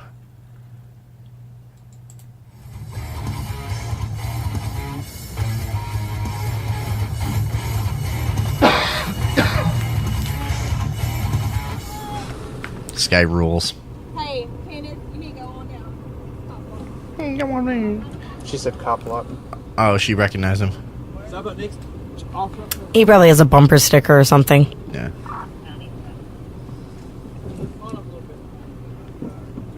How you doing, sir? Did you roll your window down for me? It's down. Huh? It's down. Okay. My name is Deputy Vanderveer with the Rutherford County Sheriff's Office. Oh, I've heard of you. Okay. Have you had anything to drink tonight, sir? I have the right to remain silent. Okay. Have a good night. Are you the same Deputy Vanderveer that pepper sprayed that restrained inmate with a spit mask on? Have a good night, sir. You too. Damn. And then we'll leave this up for you guys too. Sucker. And this is the incident they're talking about right here, right? Yeah, this is some shit. This is the guy. Oh man, they pepper sprayed this dude. Yeah, and that was that guy that was just at his window. Right. And who's that? Purple Hat 1991 on YouTube. There you go. Yeah, that's Chris K from Cop Block. Purple Hat 1991. That I love. I know we got the you changed the video, but I'm gonna play like the audio of that last part again. Yeah. Hold on. Oops. Whoops. That was great. Have a good night. Hold on. Deputy Vanderveer that pepper sprayed that restrained inmate with a spit mask on.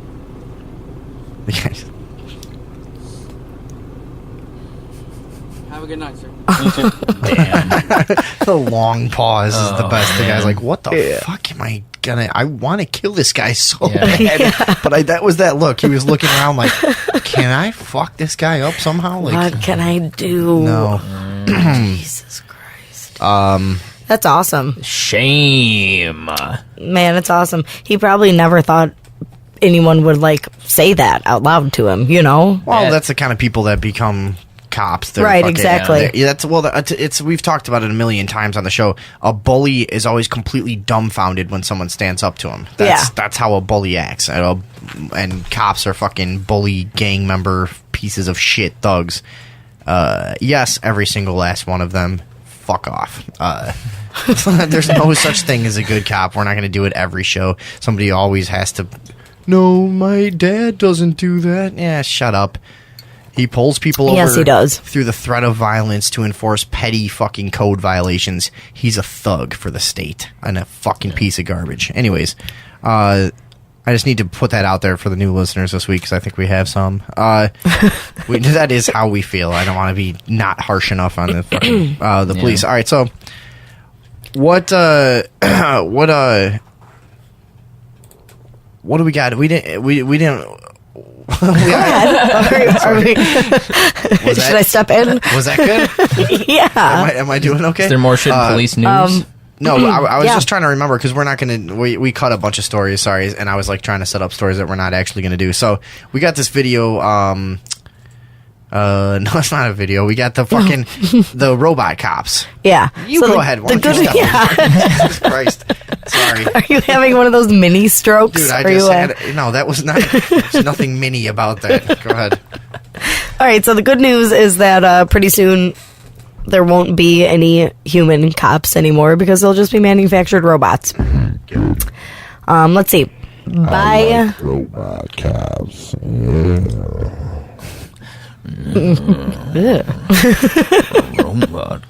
All right, by 2016, there will likely be a 6-foot-tall police robot patrolling the streets and handing out parking tickets. We have next year. RoboCop is like already. I mean, right? Why? Why are they doing this? Really a bummer. I don't. What do you mean? It's going to be a meter maid. That's like a thing you think will happen in your kid's lifetime. You know, this is like I would consider this on the Terminator timeline, but no, we're gonna have RoboCops. So they're going to bring them on as meter maids, of course. That's how they fucking do this shit. They introduce new stuff like this in seemingly harmless ways. And then when everybody's used to that, it's going to be like, well, listen, they're going to start running news stories about a rape murder took place right in front of one of these things. And if it was only equipped to react, then it could have intervened. I'm predicting it right now. Why? If these things get rolled out as meter maid or whatever kind of bullshit they're saying, what are they? I'm just guessing. What are they saying? Just parking tickets? No, it's controlled by a human. Okay. It's like a remote controlled humanoid robot that has a human remote controller. All right, so whatever. Even a more subtle implementation, but eventually this will develop.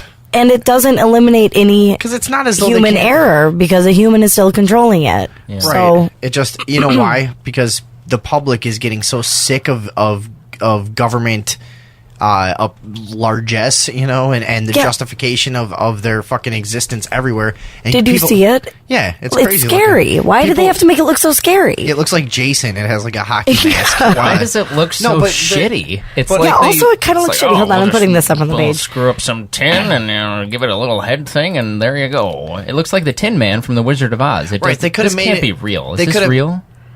Yeah, this is real. Yeah, this is Free Thought Project. They're always pretty good, right? Yeah, and it's they're predicting it as early as next year too. That's fucked up. Why does it need to be a humanoid? So this article says by 2016 there will likely be a 6-foot-tall police robot patrolling the streets and handing out parking tickets. The Telebot, it's called, developed by Florida International University's Discovery Lab, has been field tested and is undergoing final tune-up.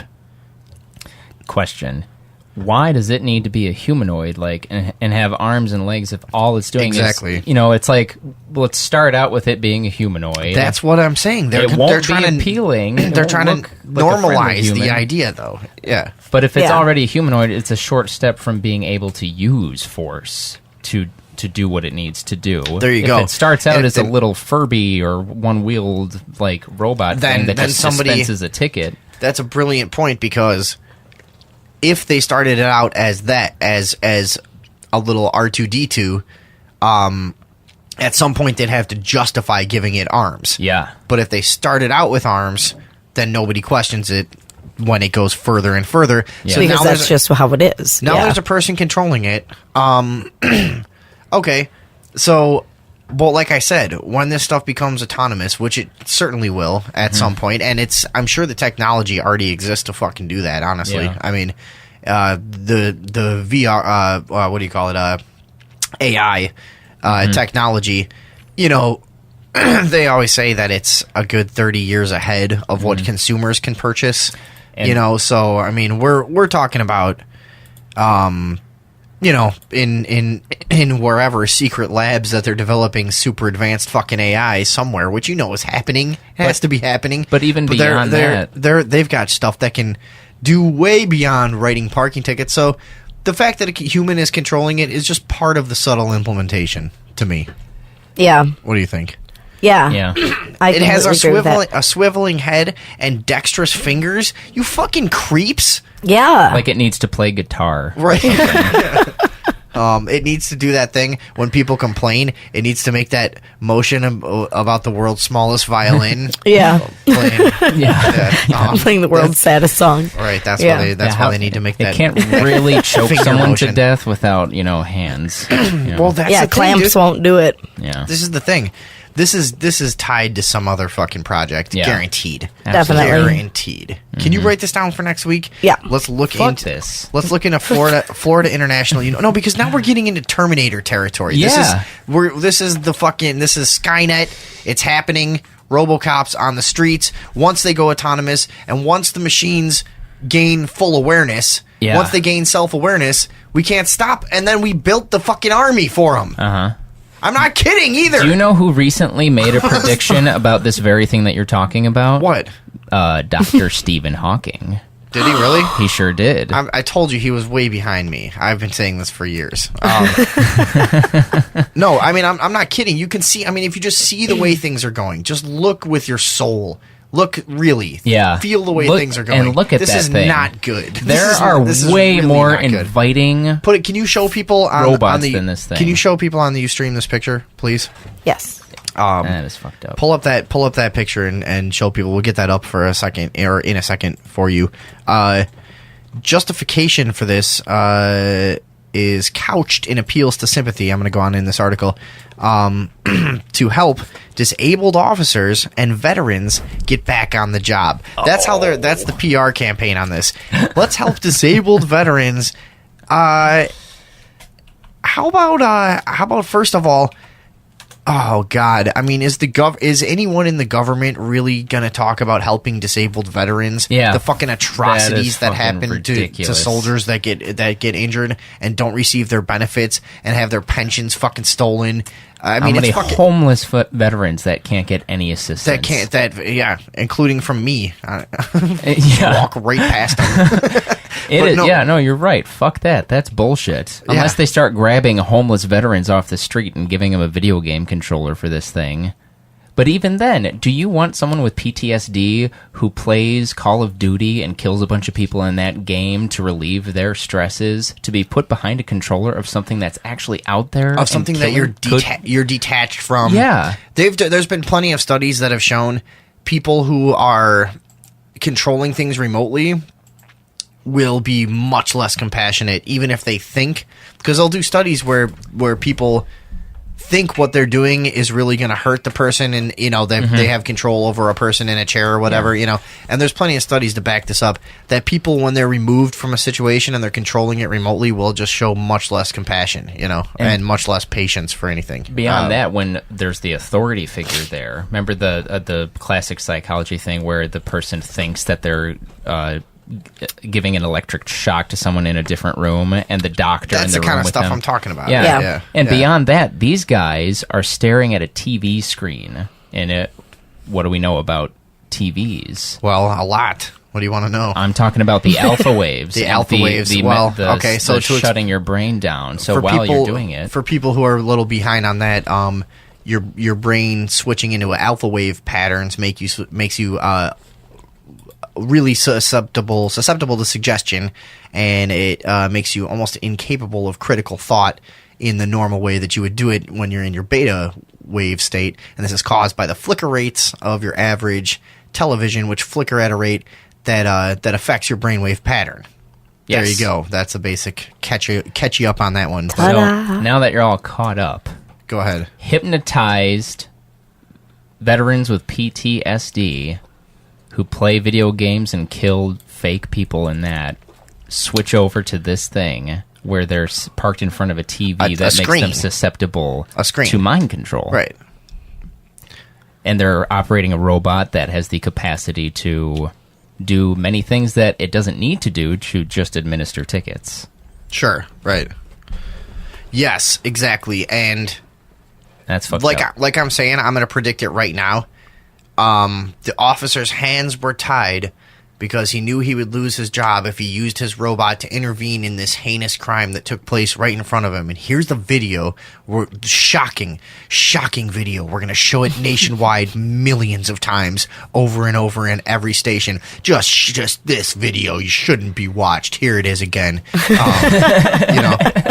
I guarantee you, they'll show the video from one of these robots of somebody being murdered, and they'll say, God, if this robot could have intervened, and controversial new legislature would authorize remotely controlled robots to be able to intervene in situations of life or death. 6 months after that, misdemeanors.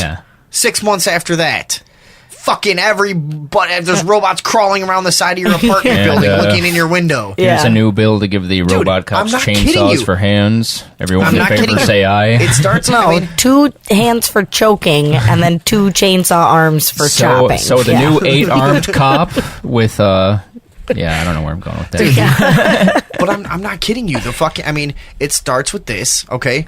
Now, I just made a joke about crawling around on the sides of buildings, but honestly, think about it. Once this gets more and more normalized, there's fucking Terminators patrolling the streets for crime, looking for crime. I mean, this is not a guarantee. I mean, I think a lot of cities, a lot of people will fucking fight back against this pretty hard. I don't think they'll be able to introduce this in a lot of cities anytime soon.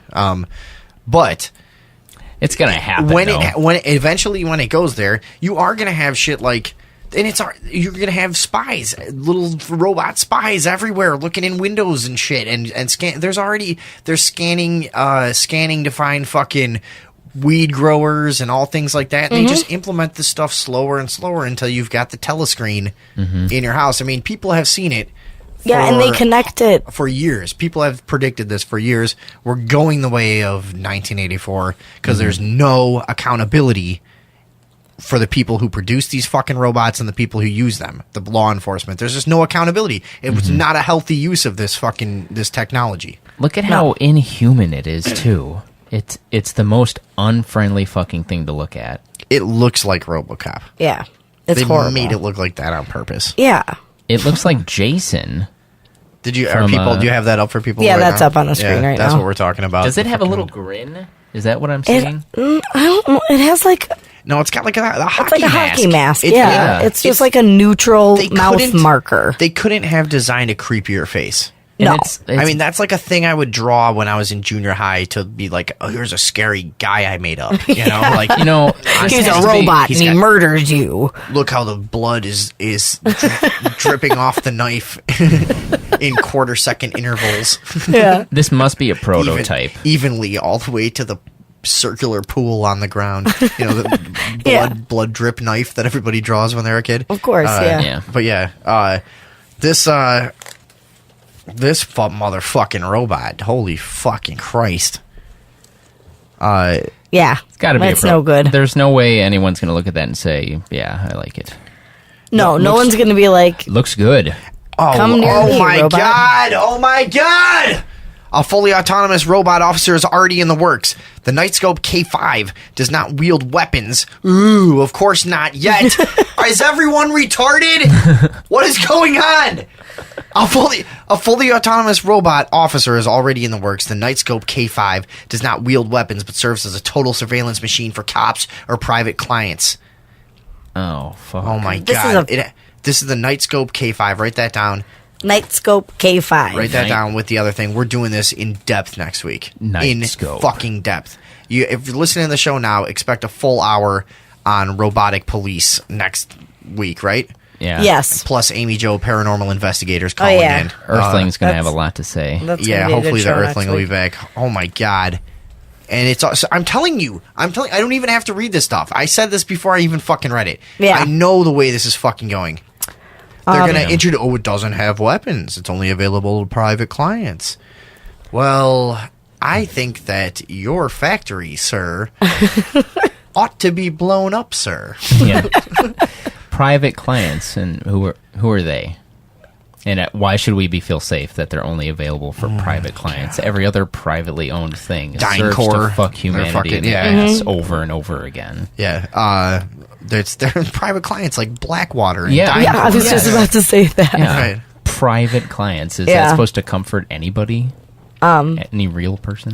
Well, this might comfort you. In 2011, a police robot burned down a mobile home after triple warhead gas grenades were fired into the home instead of flameless grenades. When did this happen? 2011. So so obviously police departments have like They have, like, bomb robots, stuff and, yeah. and these little robots that can do specialized jobs. Cameras and stuff that can get into places where people can't. But now you're talking a healthy use of technology. Okay, we can stick in. There's a guy that's got hostages. We need to see what's going on in there. So we've got a fiber optics line that we can run in, and a guy and a little thing that drives it in there or whatever. Great. Yeah. We got a bomb diffusing thing. Cool. We got a fucking RoboCop? No.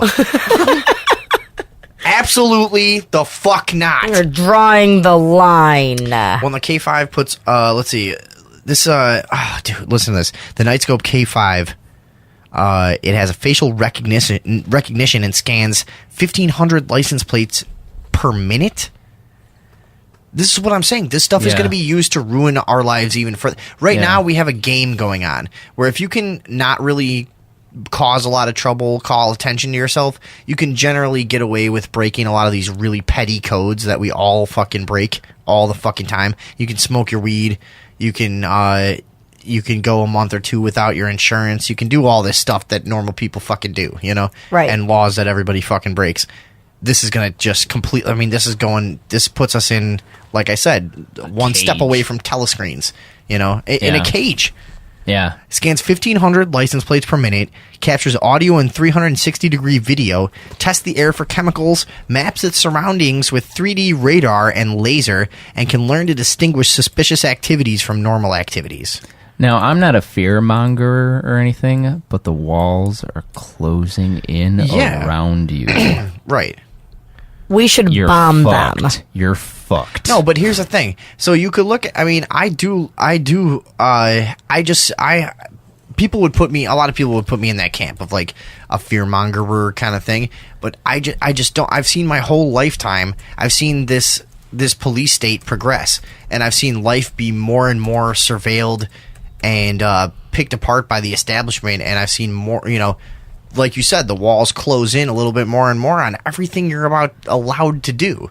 Yeah. In every little by aspect. little. I mean, so I know the way this fucking shit is going. Yeah. It's going towards RoboCops. You can't even smoke weed at a fucking concert anymore. No. Yeah. Do you understand that? Do you understand that? Yeah. Do you know that there used to be a thing that if you were at a concert, it was okay to smoke weed? And no one would ever get arrested ever for anything ever. Yeah. At a concert, you could fight and smoke weed and run around and kick people, punch people in the back of the head in a mosh pit and run away. All the time. A concert was just an unwritten, but like there's all kinds of things like that. You used to be able to walk off the beaten path. Now a cop will stop you for like walking down the train tracks. What are you doing? What do you guys, you know? Well, we're just fucking walking. You know you can't walk on the tracks. Oh, come on. Yeah. What else are you doing? That's happened to me before. Yeah. You know? What else are you doing? What else are you doing? Yeah. I mean, it just closes in. It closes in. It closes in. More and more. And some people want it. It's like some of these fucking people that talk about this shit. I think it's great. I'm not doing it. You want to be a drug user and a murderer? Well, then these things should rip you to pieces. Listen. I think it's great. I want them in my town now. Pick yourself up by your bootstraps. Get a fucking job. Yeah. Yeah. ISIS is out there and they're going to kill you if you don't think this way. Yeah. What do you think would happen without them? What would happen? God damn. Support our troops. Fucking Christ. Sorry. Display of let's see. Yeah, that's the 2011 thing. Display of just how badly things can go. Yeah. Burn down a mobile home. Triple warhead gas grenades. So these things have already. Oh shit! I was just laughing, and this article says, "Unfortunately for the citizens of Police State USA, this is no laughing matter." Sorry. Take that article. Oh my god! I mean, we're doing an hour on that next week. Yeah, definitely. That's it. RoboCops. David Box. How long do you think before? Because we're talking about this is a radical thing they'd have to introduce to most cities. Yeah. Most people would be creeped out by it at first, but I think before too long, I think most people would just walk down the street. Especially people who live in cities, they like kind of get off on ignoring things. Do you ever notice that? In a lot of ways, like, oh, this is normal. I live in the city. I'm just walking past it. And, this is probably going to be one of those things pretty soon after it gets implemented. So then how long before the average John Q, public says, the average John Q public says, whatever, hey, I'm not a criminal, more power to you. Go ahead and put the robots out there, and as long as I, walk down the street and act normal, I'll be fine. And then even if you believe that, then what makes you think it's not going to go further? And they're not just going to then harass innocent people for anything and start shaking you down eventually, what the fuck? Doesn't make any sense. How long? How long do we have? Like 6 minutes. I was gonna say maybe like 12, 14 minutes. But do we have a chance at fighting back against it? If there was some way you could disable its electric system, like they did in the Matrix to those squid things, like some kind of electric There's got to be people already working on it. Yeah. I hear that that making some rhyming slogans and assembling peacefully in a designated area might do it. Oh, right. Let's all get together. Let's all put our names on a piece of paper first. Hang on. Let's bring our kids, too. That'll help.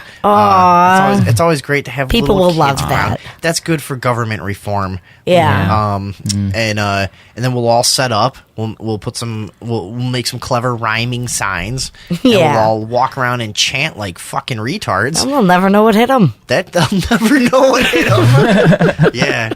We'll take this country back. Oh, yeah. This is our grassroots uprising. Alrighty. Yeah. Hey, but non-violence, right? Come right. on, guys. That's the only thing that works. No sense in fighting violence with violence. No. Because then you're just playing their game. You're a brute. You know what? That's what you are. Just get out and vote. Just vote. If you don't like it, just get out there and vote. You guys, let's vote these RoboCops away. If you don't vote, you're not allowed to complain about the way things are going. Yeah, you're not allowed. I know. Because really, it is the most legitimate political process that man has ever known. I mean, come on. Don't we always end up with the brightest and bestest leaders? It doesn't matter that every single president that's ever been elected has always been the most funded. That's a kawink-a-dink, people. Get over it. Oh, you crazy conspiracy theorist. Crazy. You're out of your minds. Next, you're going to buy a gun. Oh. Well, where did that start? What were we talking about? You'll know when I get a gun, because a maximum of 3 weeks after I get a gun, I will be waving in front of this camera like a lunatic. I will not be able to resist. It'll take 3 weeks or less. Just come, just come get it. So we'll have that to look forward to. Good. Good. We do a segment on this show called Cocksucker of the Week. Would you guys like to do it? Oh yeah. I want to do this one. Cocksucker.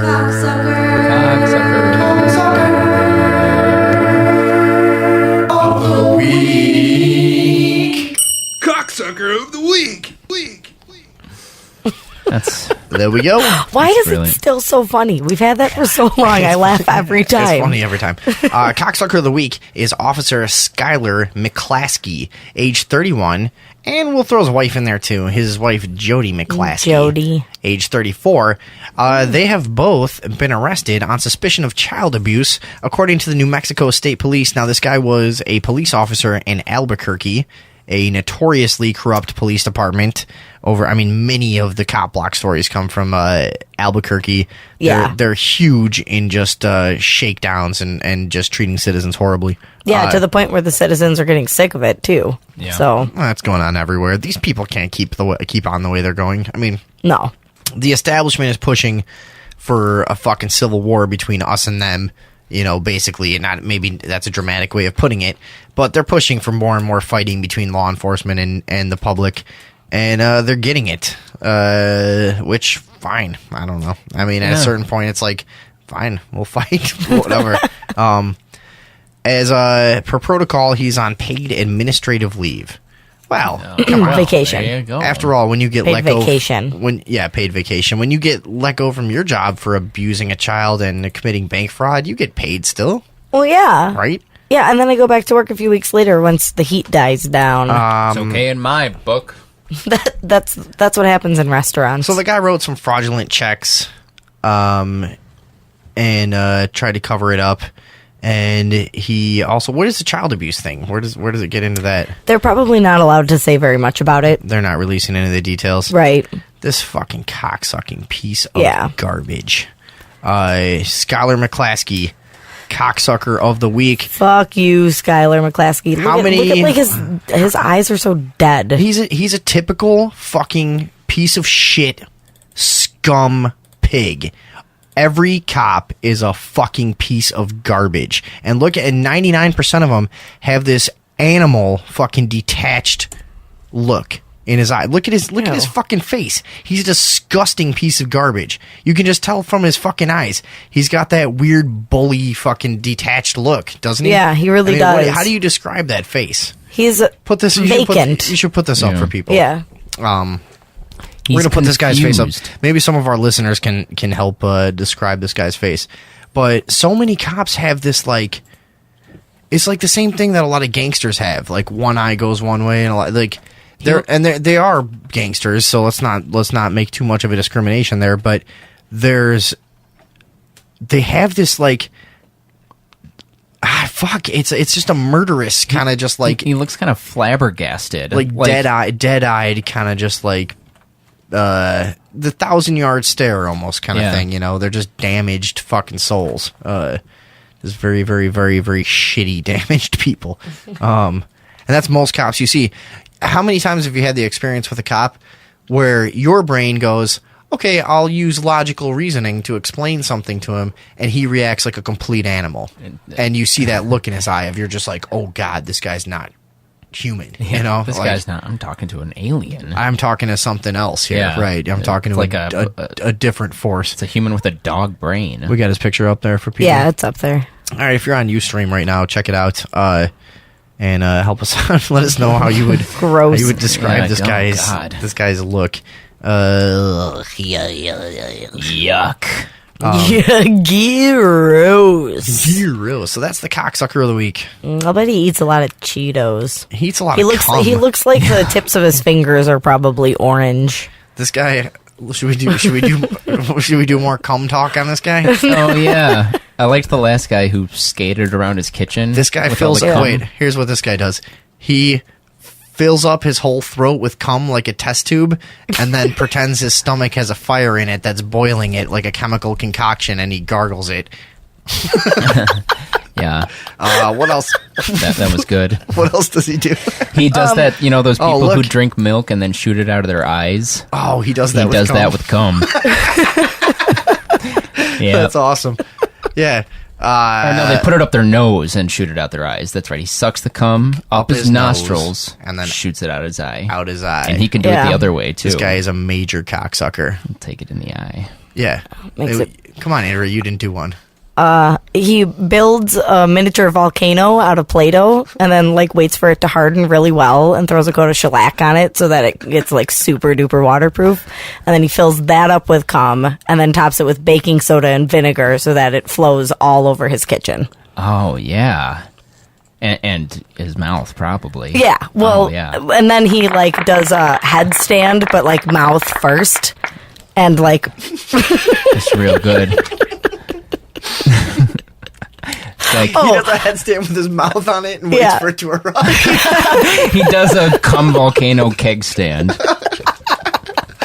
Oh my God, Skylar McClaskey, why are you doing so many things with cum? You fucking crazy cocksucker. Oh, wow, man. Holy shit. Dude loves the cock. Skylar McClaskey from Albuquerque. Albuquerque. Oh shit. Albuquerque, right. New Mexico has invented the cum volcano keg stand. God damn, you sicko. Damn. And he just has really guys depraved. coming That into is, the volcano for months, too, to get enough cum. you Yeah, know? he just saves it and saves it and saves it. Keeps it in jars. It's his birthday gift to himself every year. Yeah. God damn. He keeps it in jars. Keeps his jizz in his jaw. Looks at it on Christmas. Just jar here. All right, well, on Christmas. It must be real hard resisting the urge to guzzle down all that cum when you're saving it up for your volcano. He right? probably tithes it, right? Is that the right word? He like puts a small portion of each one that he gets throughout the year into the jars. 10% of his daily cum goes into the jar for the volcano. For the volcano, yeah. yeah. Man. Skylar, what's his name again? Skylar McClaskey. Skylar McClaskey has to swallow some cum. He can't save all the Right. cum. No. Skylar Oh, man. McClaskey from Albuquerque, New Mexico, has to swallow some cum while he gives a Yeah. blowjob. This guy's He can only budgeting the say- shit out of his cum. So that means, do you know how many blowjobs he gives to save enough cum up for that volcano if he's like only saving a little bit from each one? Oh, yeah. This guy's well, a- that's nothing for Officer Skylar McClaskey of Albuquerque, New Mexico. You're a madman, McClaskey. Cocksucking machine, man. He's a Holy legend, shit. is what he is. Cocksucking man. legend. I love Licking that, man. legend, man. I love Holy that, shit. man. Would you guys want to take Just tithing. a That quick was because we gotta regroup and Yes, we should regroup. we a should lot just happened. regroup and we're gonna come back and do the DCFS thing, right? Yeah, we still have to do Unsolved Mysteries, too. Yeah. We'll the do that at Unsolved the Mystery. top of the next hour. Yeah. Did we Yeah. get so we were really like ahead of schedule going into that, and then we somehow completely got It's way this behind. fucking cocksucker. It's the And cocksucker. robot cops. Officer Skylar McClaskey. No, it was the robot. It was Robo- the Yeah, it was robot. definitely the RoboCop RoboCops. yeah. All right, well, let's stop dilly-dallying. Let's take our break, and then we'll do some Unsolved Mysteries. I'm gonna pull up some music. Tell people what we're gonna do when we come back. Don't go anywhere, guys. We got some stuff happening after this break. We got some stuff. We're going to talk about David Box has come to the studio to talk about some unsolved mysteries. I want to thank which you. we're going to attempt to solve. Let's thank David Box, everyone at home. I'd like you to applaud in your own rooms where you're listening. Please. For David Box filling in for the Earthling tonight. We needed a third voice on the show. So thank you for coming in, David Box. And he does a segment on the show called Unsolved Mysteries with David Box. That's his normal function. But he sat in with us all night doing a great job for us. DB. Yeah, you're way funnier than that other guy who's usually here. Yeah, My can't believe pleasure. All right. So- We're going to be back See you soon. in just a couple of minutes. This is this dude Webster X up in Milwaukee. Check it out.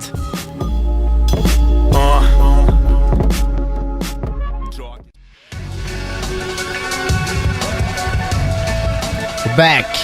We back. We back. Back on the Sunday Evening Overdose. Thank you We're very back. much for sticking with us this evening. This February 15th, 2015. 2015. Evening. 15th. 15th. Evening. Well, that's good. That sure is the date. Here we are, and we sure are back. Are we? Are we back?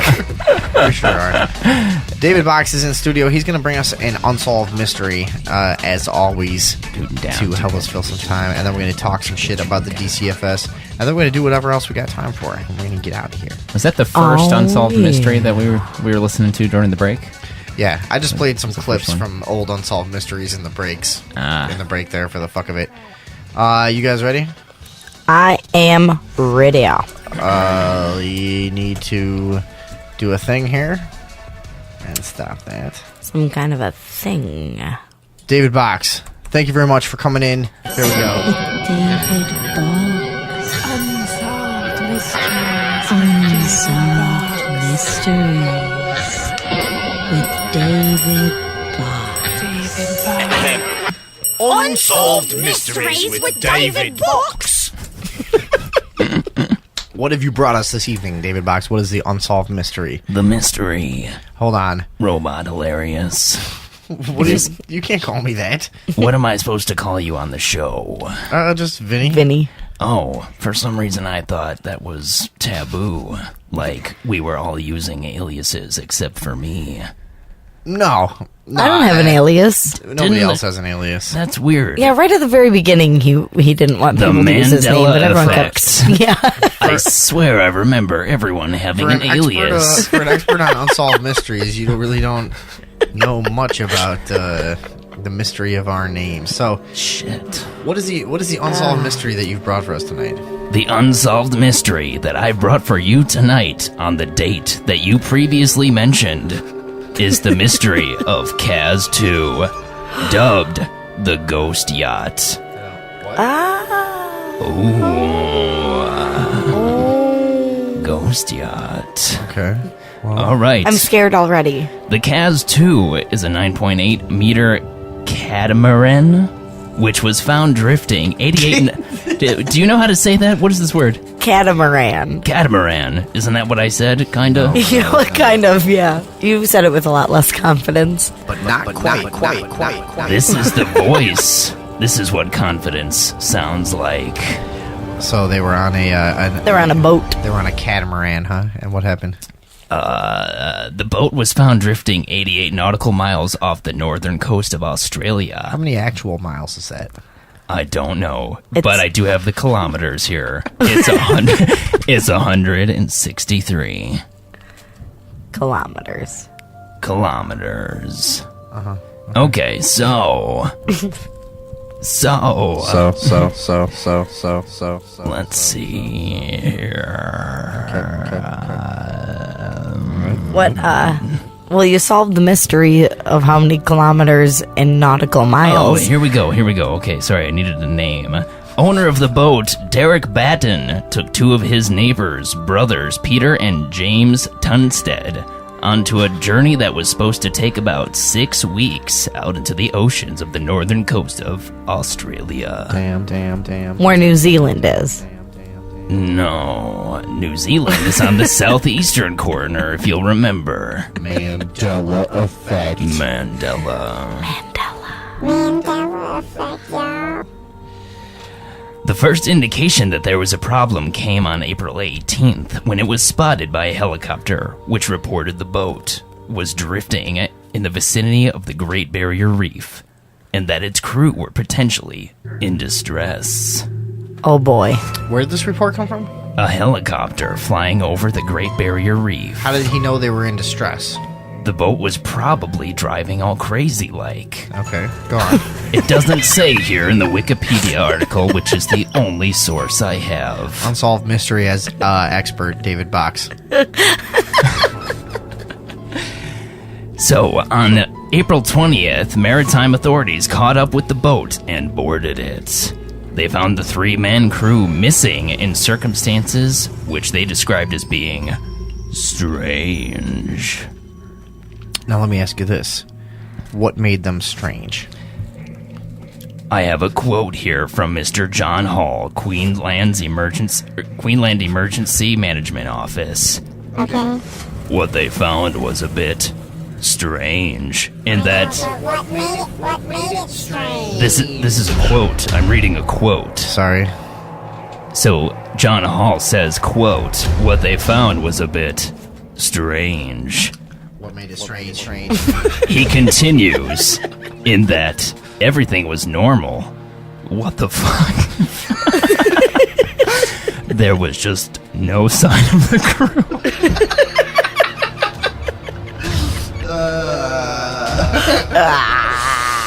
What was strange? Sorry. What was strange? What was strange? There was no sign of the crew. That's what's strange. Isn't that what I've been saying? That's pretty strange. The crew disappeared. Everything was normal. Except for the very strange fact that the crew was missing.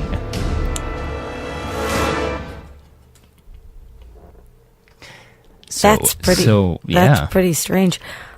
What if, do you think could they have just swam away? How many people were supposed to be on the boat? It was 3 people on the boat. Mr. Derek Batten and his 2 neighbors. You're calling that a crew? It's a small yacht. Uh-huh. It's only 9.8 meters long. How many nautical miles is that? It was 88 nautical miles away. All right, but there were no signs of foul play, and all of the food and everything that was on the boat and the supplies seemed to be unmolested. It was as if the crew had just vanished. Which, if you ask me, is very strange.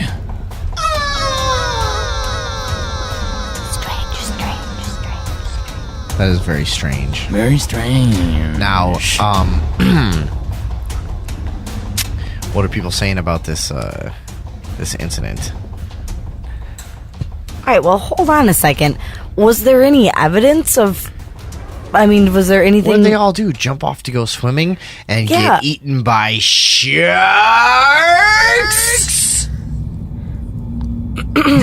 Yeah. Well, they were off the coast of Australia, right?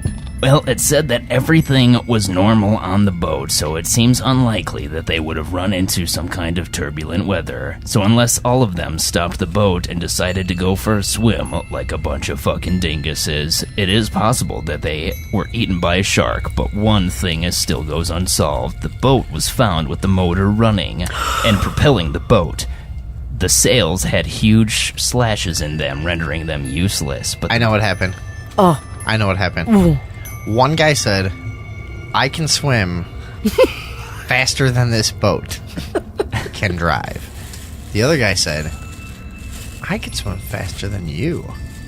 And it just went back and forth like that until they all jumped in the water ahead of the boat, attempting to swim faster than the boat and outrun each other back to shore. And then they probably figured they could stand in the shallows and catch the boat before As it crashed. was coming in, before yeah. it crashed. And they were eaten by sharks on the way in as they were swimming extremely fast. That's about as in-depth as all the speculation on the Wikipedia pages. Tell us about it. Maybe they fell in. Seems to be a pretty common explanation. But this is a popular mystery online. It's a popular mystery. And what are some of the things? Does alien abduction come up? Well, when I read that the sails had been torn, the first thing that I thought of is it was some kind of flying monster that came down and took them off the boat and flew off into the fucking sky. Horse. Some kind of airborne creature tearing into their sails, grabbing these guys and leaving the boat in pristine condition. Some fucking how. That's Treston.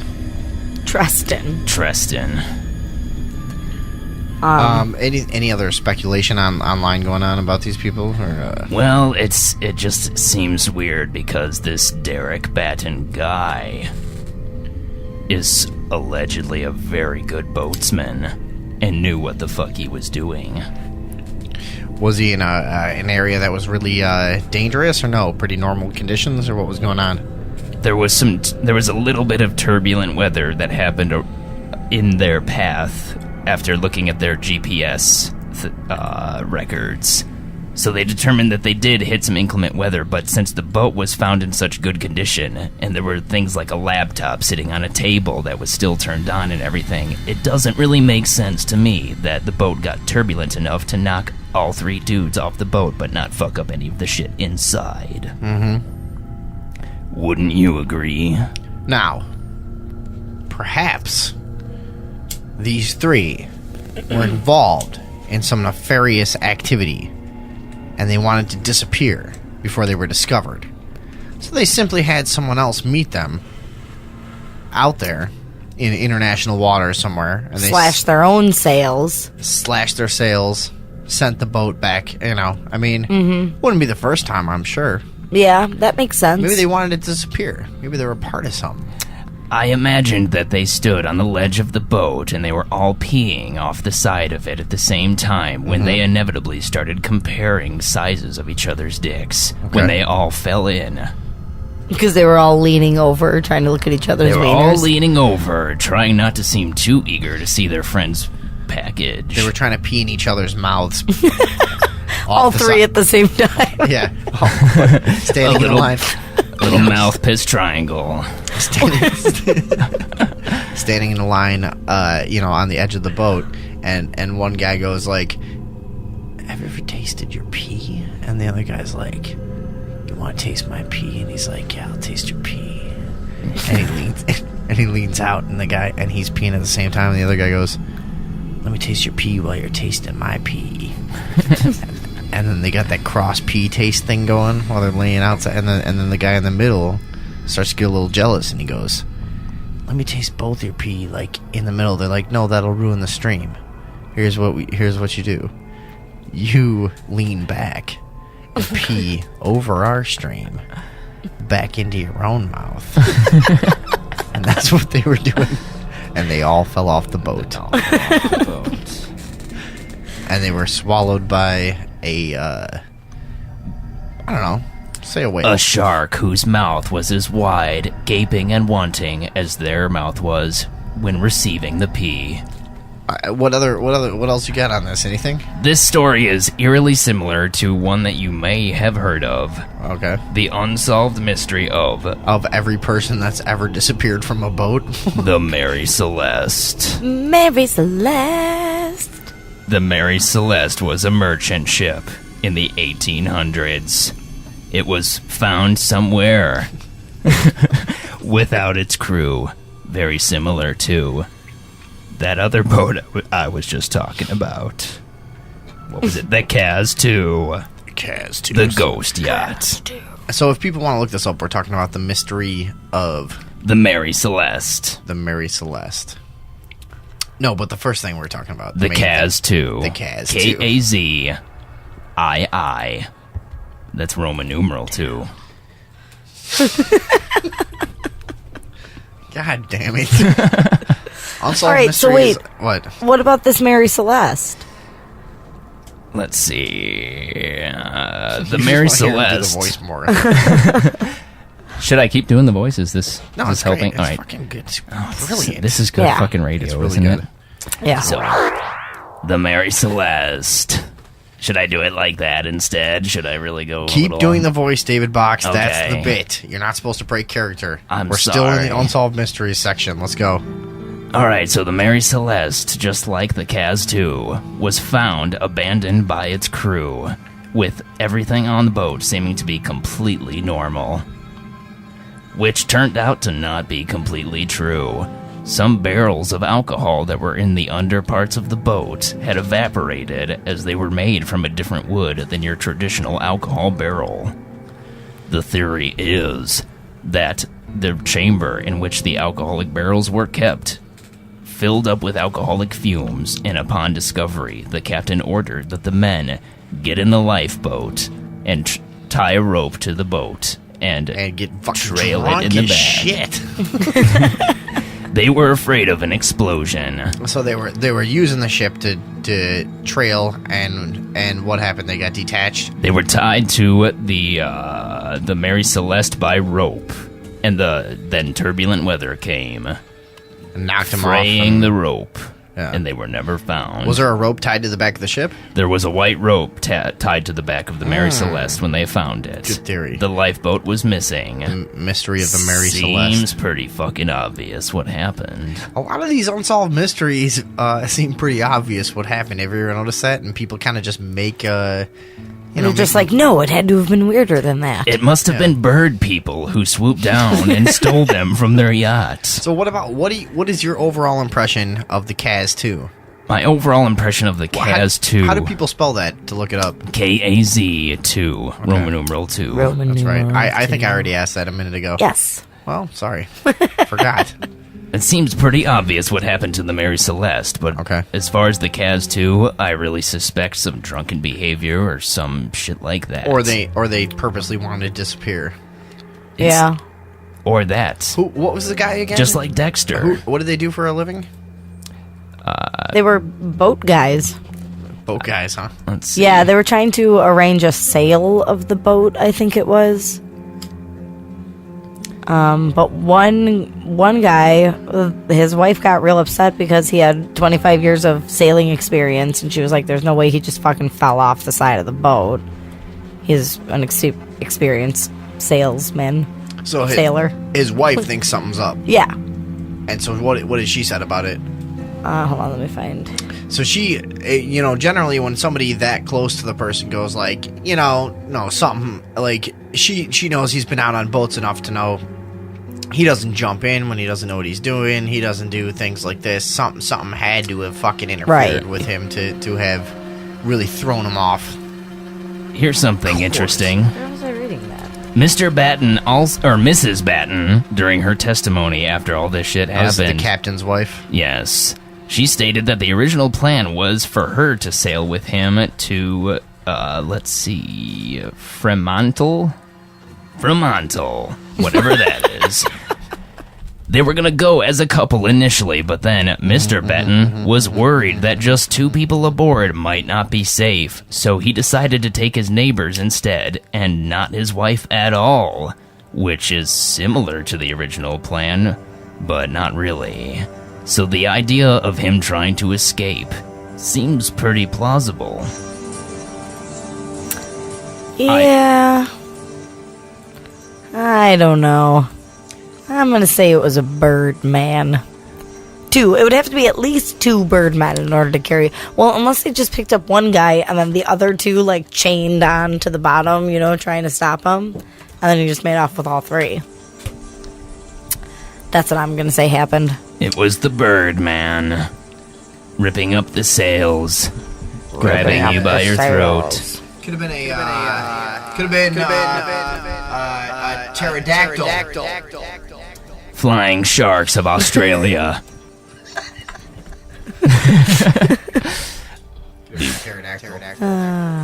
Pterodactyl. All right, well, solved or... Solved. Mystery, there you go. Mystery solved. Wait, that wasn't quite good. Try that again. Say mystery solved. Let's get it draw it out a little more. I just want to have. I want to have this for the graphic for the next intro we do for your segment. Let's do mystery solved a little bit more dramatic and drawn out. Okay. Here I go. Mystery solved. All right, let's try it again.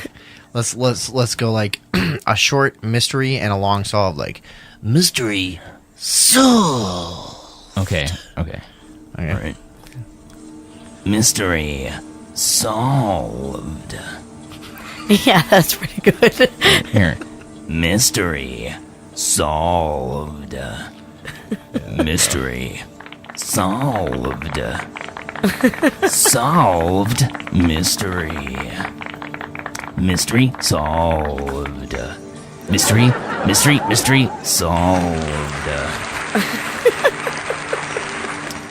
All right. Mystery solved. See, without background music. we lost a listener during that. That was not listenable. Without background music, you sound like a total asshole. Yeah. It's great. It's, all right. Well, that was Unsolved Mystery Experts. Well, thanks, guys. David Box, thanks for... I had a lot of fun. Thanks for working on that for us. It really was a nice segment. I worked real hard. With us. Tune in next time, where the mystery is a mystery. Tune in. Well, this is a live show. Whatever happens. All right, now we're moving into the main thing. The main thing. Our main thing. What do you got for us? We're talking about the DCFS. Okay. So after that whole thing, now we're going to get serious. Yeah, I guess. I don't know. I guess that was kind of poor planning. Is it? Who cares? Because we can get weird and serious and whatever, and we can do whatever the fuck we want. Yeah, there's going to be some weird stuff in this too. So. All right, so we're about to talk about child rape, trafficking, kidnapping. Well, trafficking, it's prostitution. You know what they're doing to them. We're about to talk about some nasty things. Dealing with the DCFS, and we'll probably get into some other areas. And one of our passions on the Sunday Evening Overdose, to shift gears here with no segue, is the rampant child abuse and like child slavery that goes on around the world. That it's not a topic that's welcome in most polite conversation. So we make it part of our show, because most of our show is not a topic that's welcome in polite conversation, and we're putting it here because this is a fucking incredible. I mean, we're going to go over some of the numbers tonight, right? Yeah, I mean, I think so. We've talked about it on the show plenty of times, but if you're not aware, the missing children phenomenon in this country is just off the fucking charts, and especially compared to other countries. And if you haven't found that out, you should check that out real quick. But we have amazing amounts of missing children in this country. What is it, around 800,000 a year or something? Here I have the number. And there are some naysayers out there that will go, well, a lot of those are children that are abducted by their parents and then later returned, and they're still counted on the missing children list and stuff. But that accounts for 50 to 60,000 of about the 800,000 that go missing every year. It's an incredible phenomenon, and nobody wants to fucking talk about it, but we're going to attempt it. So if you're game, if you got the stomach, let's stick around. And if you want to join the conversation, 630-599-7827, 630-599 RUBS. We'll decide. So it's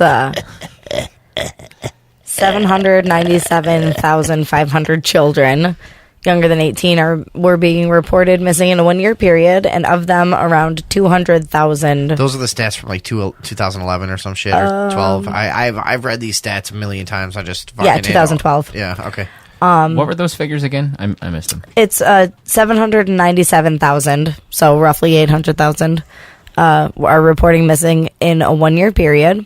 And of them, around 200,000 were the victims of family abductions. So a quarter of them were accounted for by being kidnapped by a parent or an aunt or an uncle or a brother or a sister. Okay. A quarter of them. 1/4, yeah. So 3/4 of them. Way more than I remembered, but whatever. Nearly Mandela Effect. So Mandela. Nearly 750,000 kids are being unaccounted for, and that's just it. Right. Okay. And those aren't all children who were in DCFS and went missing. However, the numbers for that are astounding. We're not even talking about DCFS yet. But I just want to establish, like, this is one of the passions of the show. We talk about the missing children phenomenon, which is, again, you need to get this out. You talk to your cousins, your fucking parents, your friends, your coworkers. It needs to be more a part of the everyday discussion, because there's a fucking unbelievable amount of missing kids in this country, and something is going on that's not been explained. This doesn't happen in other modern countries, that I know of. Whatever, we'll get into it. We'll try to investigate it, and if we're wrong, we're wrong. But we've got something going on in the United States where there are just a shitload of fucking children going completely off, just vaporized. Yeah. They're gone. They're done. Just hugely. Again, okay, so now the way this came up, we started talking about the DCFS. We think that the DCFS might be responsible for a large number of these missing children, right? Right. You had some numbers about Illinois alone, I think. Yes, yeah. That were pretty compelling. And this is over a 1-year period. What was this, in 2012 or 2013? 2011 to 2012. 2011 to 2012, we had 3,100 or so. 3,100 kids in the state custody were missing from Illinois alone. And they were in state custody could mean foster home that's been approved by the state. Right. It could mean, or a communal, like an orphanage run by the state, or like a children's home with like a group home, not necessarily a foster home, but like one with actual administrators. And if you've ever been involved in these like state-sponsored programs, if you've ever been to a rehab, you ever seen a halfway home? You ever seen it? I mean, the people that run these places are not vetted. No. They are fucking morons. They're fucking pieces of shit, mostly. for the most part. I'm sure there's good ones out there, but this is a thing that it just is just a society of fucking asshole morons. Right. You know, if you've been in state-sponsored, like I said, I've been to a few rehabs and shit like that. They're run by cave people. Yeah. They're run by fucking morons. Sorry, go ahead. I was. This might be off topic, but do you remember when you and I first got together and we went to that bonfire and there was that kid who was talking about his experience through the system? No. Through the foster family system.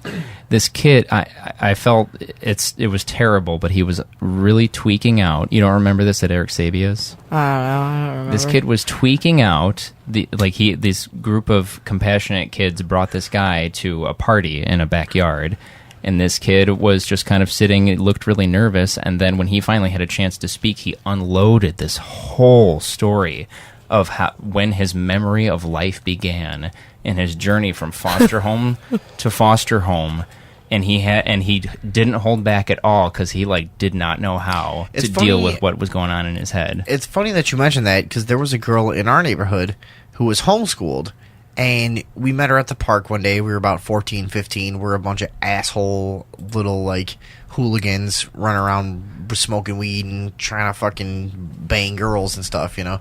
And we met this girl who was the same age as us, you know, and she was kind of pretty blonde girl right behind, did live down the street. We're same thing. She lived in foster care her whole life, and she had all these creepy stories where she'd go, they'd go to a certain point, and she'd go, and I can't say anything else. Her whole life was all fucked up. She was in, same shit, DCFS foster care. Fucked up girl. Really fucked up. But that's anecdotal bullshit. But I think everyone, not everyone, but a lot of people can identify with that. You knew somebody who was in those foster care situations.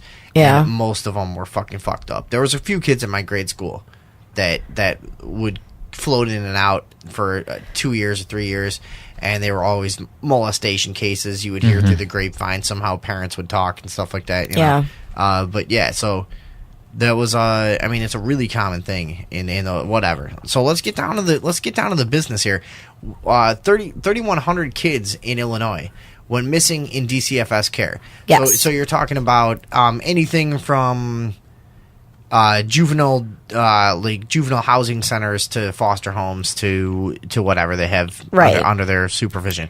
Anyone under the age of 18 who is considered a ward of the state. So there's 3,100 out of. Now we're gonna go. Let's just for the sake of argument, just for naysayers, let's subtract 200,000 from the number, because that's the estimate of how many are abducted by family members.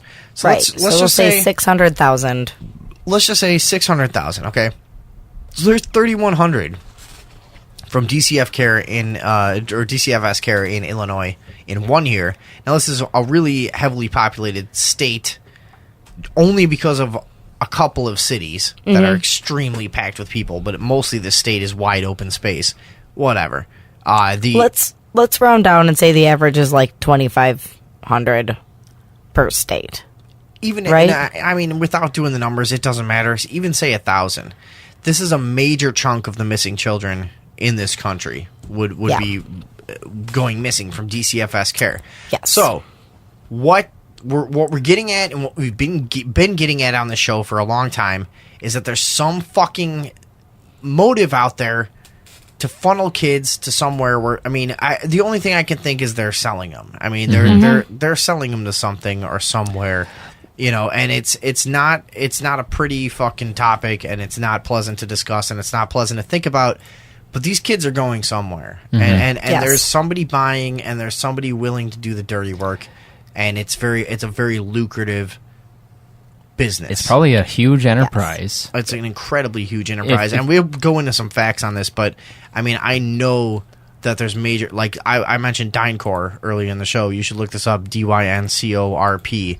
They've been implicated in child trafficking in the past. There's major corporations that are involved in this shit. It's all over the world. Nobody wants to fucking talk about it. It's probably the most fucking important thing going on right now, honestly. You know, I forget if it was last week or the week before, or But that piece that you did on Russell Brand's episode of The Trues, where he's talking about the members of the British Parliament who were found or alleged to have molested kids, and they couldn't even find enough members of Parliament to discuss the thing because too many of them were closely affiliated with They were these trying to people. put together a committee of people who were not affiliated with anyone accused of child molesting, and they couldn't find 12 members of their parliament that weren't affiliated with someone accused of child molesting.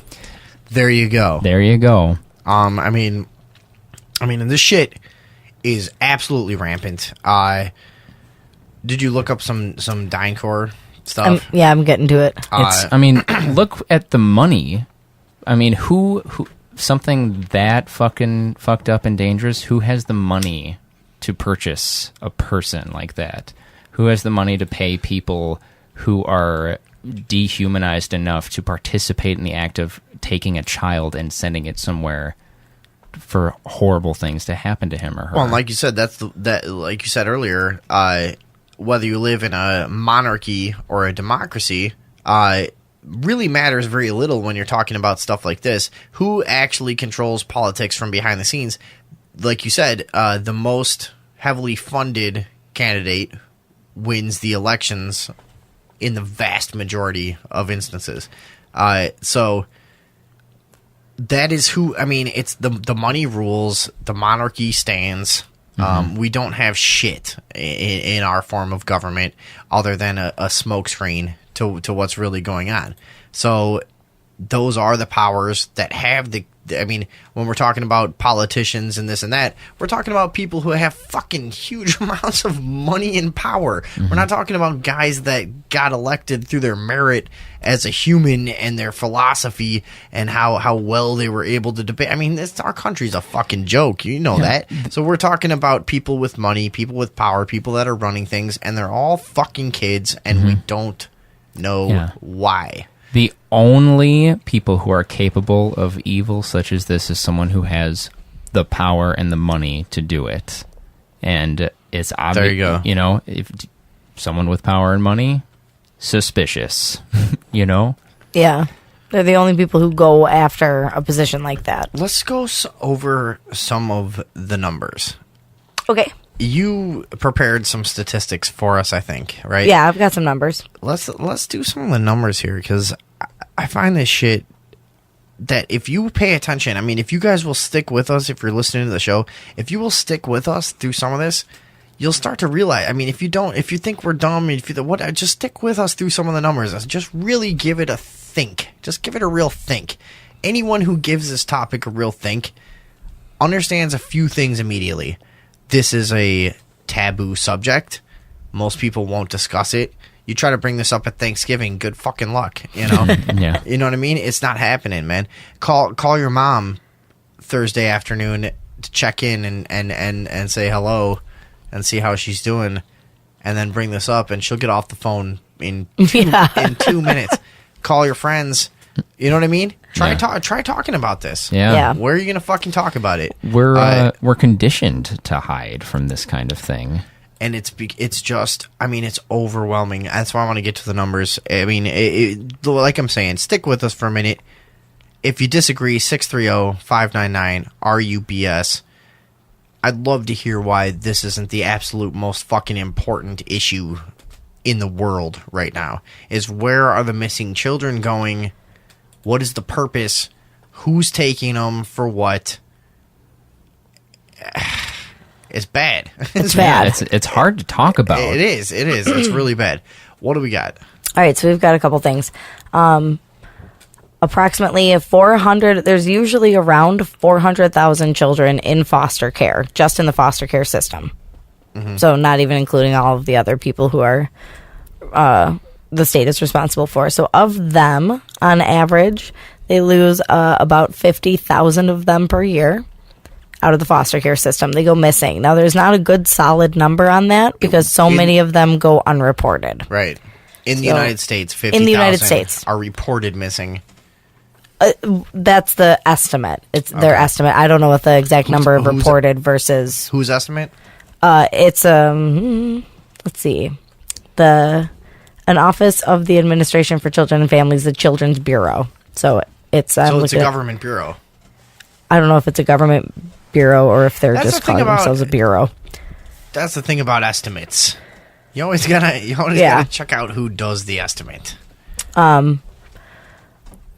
Anyway, but if it's 50,000 per year, that's still 12.5% of the people they're responsible for go missing every year, and they're That's up until incredible number. It's kind of unbelievable, right? It's insanely. And these negligent. are people who negligent or deliberate. No, it's deliberate. The DCFS is selling kids. And these are people I'm sorry. who... I mean, right?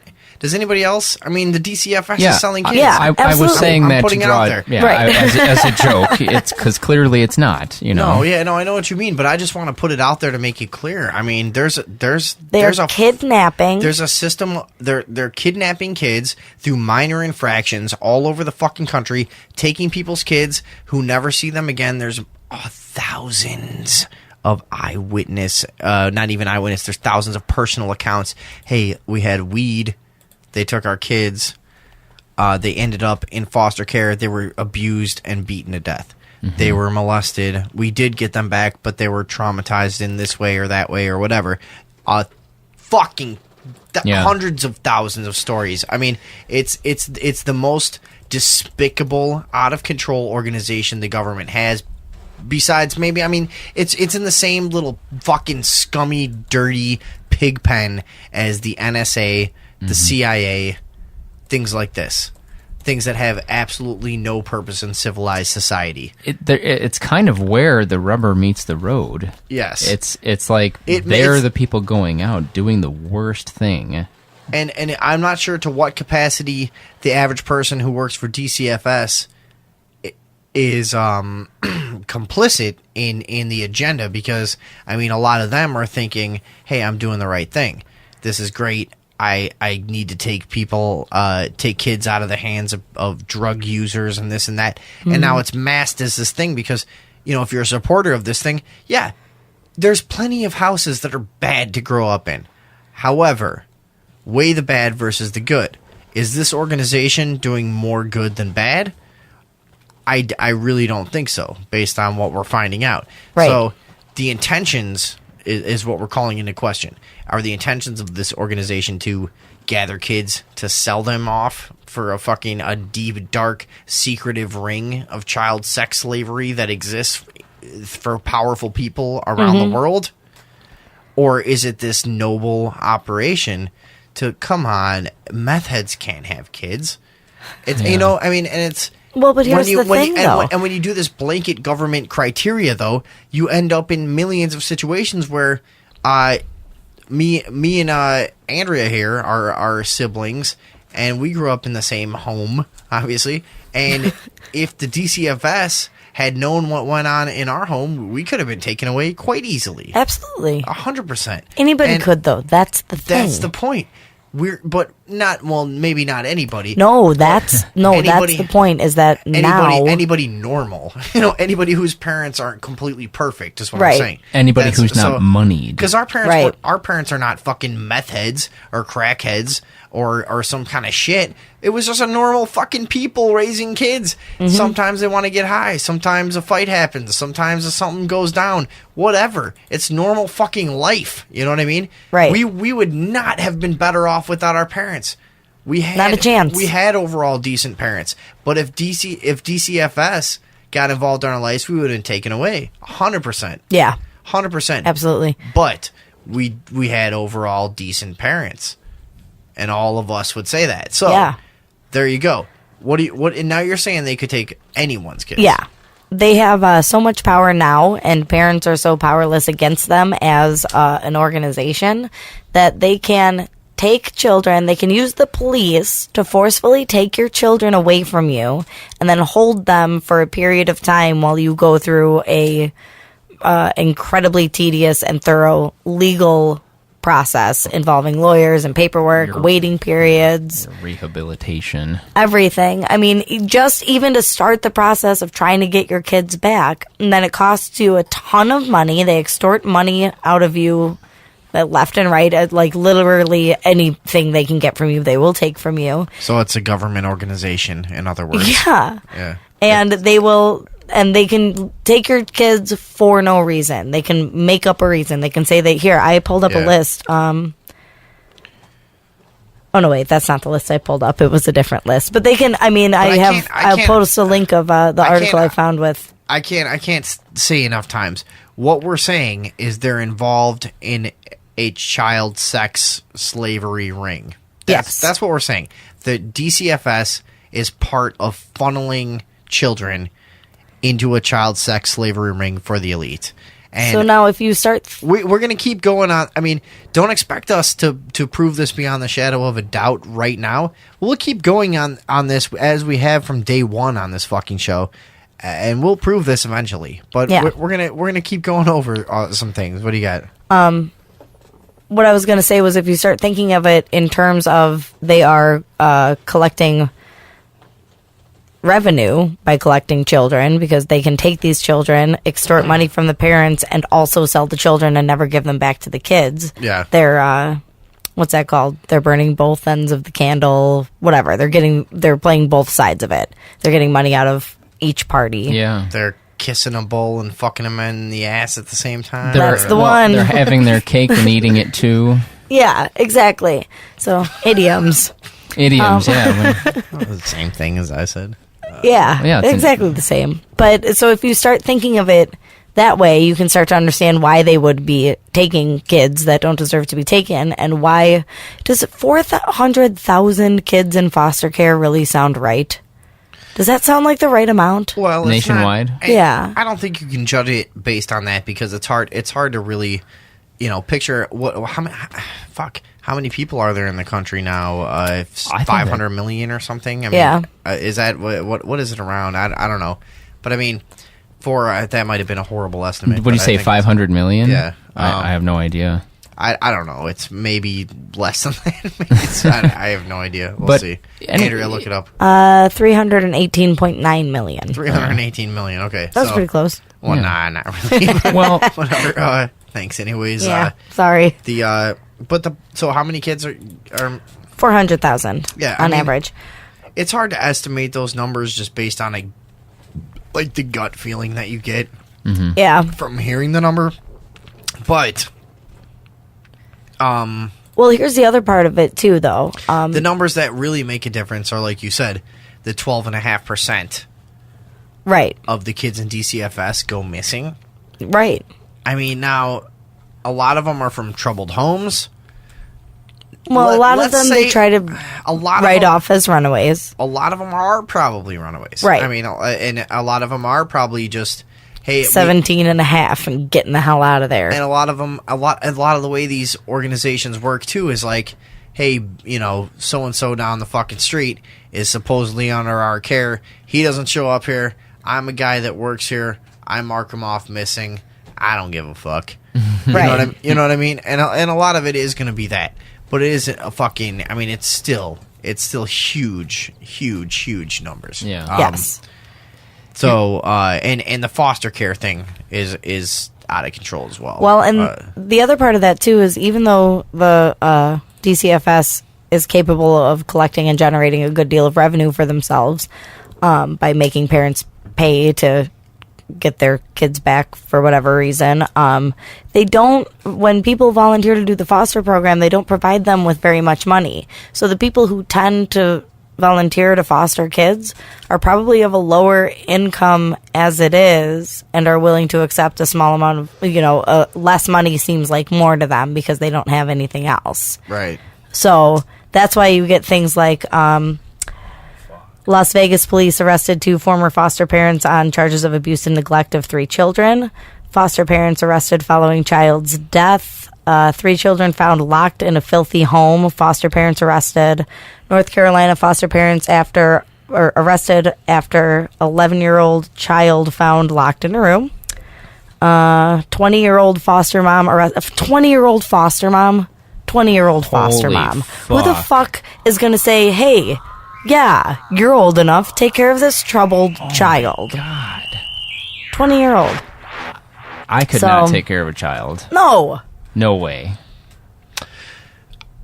I don't know. Yeah, I mean, that's my point. I think the DCFS is an absolute rampant fucking blob. Yes. It's a blob of complete government overstepping in it. I mean, it's self-serving. Yeah, exactly. Self-serving and really evil when you really look at it. Yeah.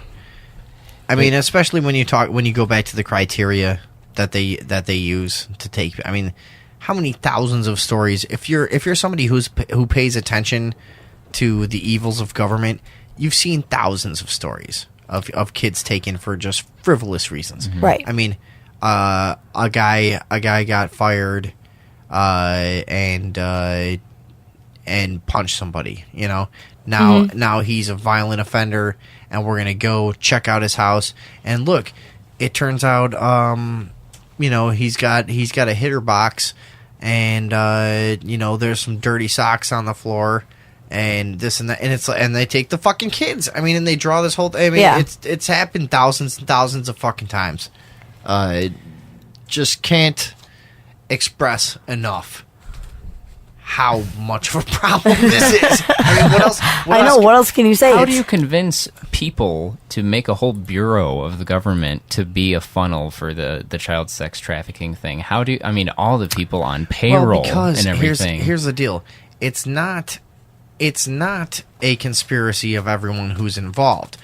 It's a structure put in place that facilitates the easy operation of conspirators who operate within that structure. So you've got a network of people who go, all I need for easy access to one or two blonde-haired, blue-eyed kids a year, and that's big goddamn money, is this guy. And he's going to take the 10 grand I throw him because he's never had shit in his life. And if I throw him 10 grand and say, don't spend it all in one place or I'll kill you. You know what I'm saying? Yeah. I mean, you think about how mafias and organized crime runs. Well, or crime run. I think I don't know, whatever. Organized crime runs. Yeah, you had it right. But it was weird because it was a plural, like I said, Mafia two different and, things. yeah, right? So, whatever. Whatever. All right, so think about how these things run. You have a compartmentalized structure where people generally extort someone lower to facilitate the agenda of the big boss up top. So if you've got something as valuable as children to have sex with, which I'm sorry, it's extremely valuable. Selling children for sex is just proven to be a valuable thing around the world for whatever the fuck reason.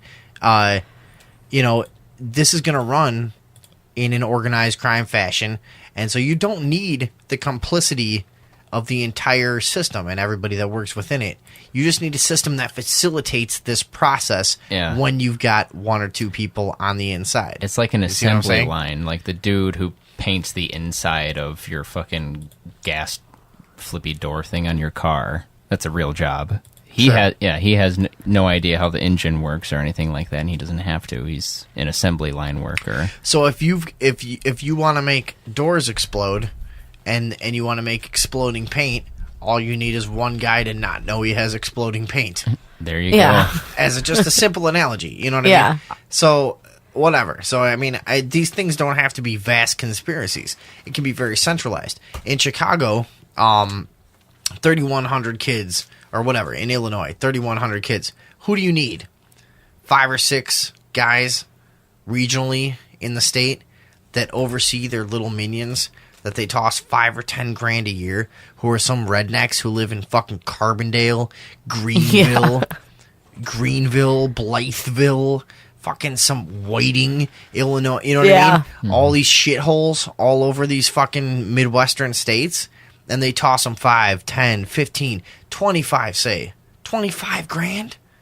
To some of these people? 25 grand? 25 grand to me. That's a lot of money. Saying. That's what I'm saying. And you can sell a blonde-haired, blue-eyed kid for probably 10 times that. Probably, yeah. So, I mean, you're not... I mean, this shit is not... outrageous. This is not out. I mean, this is not out of the realm of possibility whatsoever remotely. I mean, this is absolutely probable that this network is in place, that these guys in foster homes and whoever are paid off to say, hey, fucking kid ran off. Yeah. Kid ran off. We don't know. What are we supposed to do? Holy shit.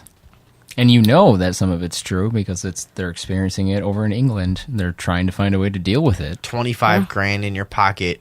Say the kid ran off. That's all you got to say. Well, you don't need to know shit, motherfucker. Here's what you need to know. Kid ran off. Kid ran off. Okay, kid ran off. Thanks. Yeah. And then he never worked again. I mean, are you kidding me? Went to the park. Yeah. There you go. So, I mean, that's guarantee you that's what's fucking going on. All over the place. All over the place. Low-level little mobster bullshit, paying people off, getting it done. When they get caught, it's compartmentalized. So-and-so, how many stories all over the country ran a child sex ring?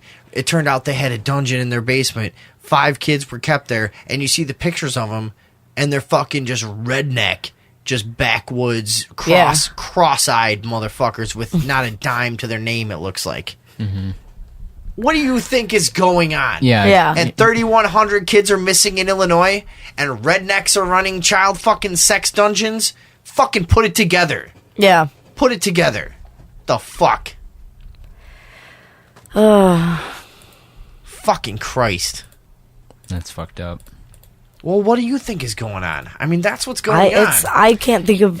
That's what's going on. If it did happen to be negligence, and I assume that's the official explanation, is that it's where is the reform? You know, where is the restructuring of the business so that kids in the system today don't become that statistic of 3,100? And that's in just Illinois. You know what I mean? No, but they're encouraging... Where's the discussion?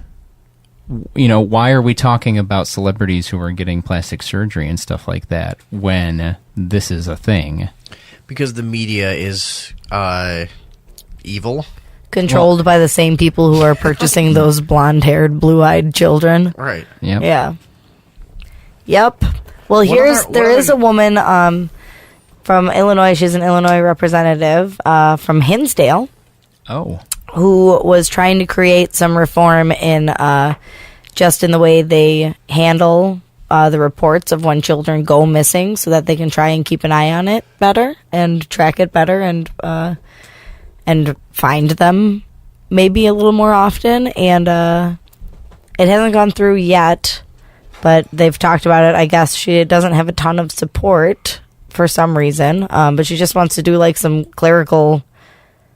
She's like trying to call attention to it and just say, look, we can change just a couple of things that'll make it really a lot more easy to keep track of. And they're not like, everyone's like, well, why bother? Right. Yeah. What is this? Well, let's go into this. State Representative Patty Bellick from Illinois, in response to this 3,100 children missing over the course of a year, she wants to, she has introduced a bill that would... mandate certain procedures when wards of the state go missing, including specific time requirements for caseworkers to report to specific parties. And then, which they already have some of those, but they lack a key date for determining timeliness of search procedures.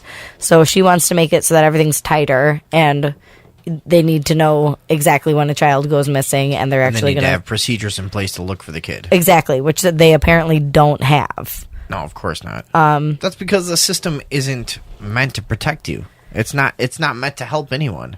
Right, exactly. It's meant to abduct kids and sell them for royal families, apparently. Yeah, and drink their fucking blood or some shit. Yeah, bathe in it or.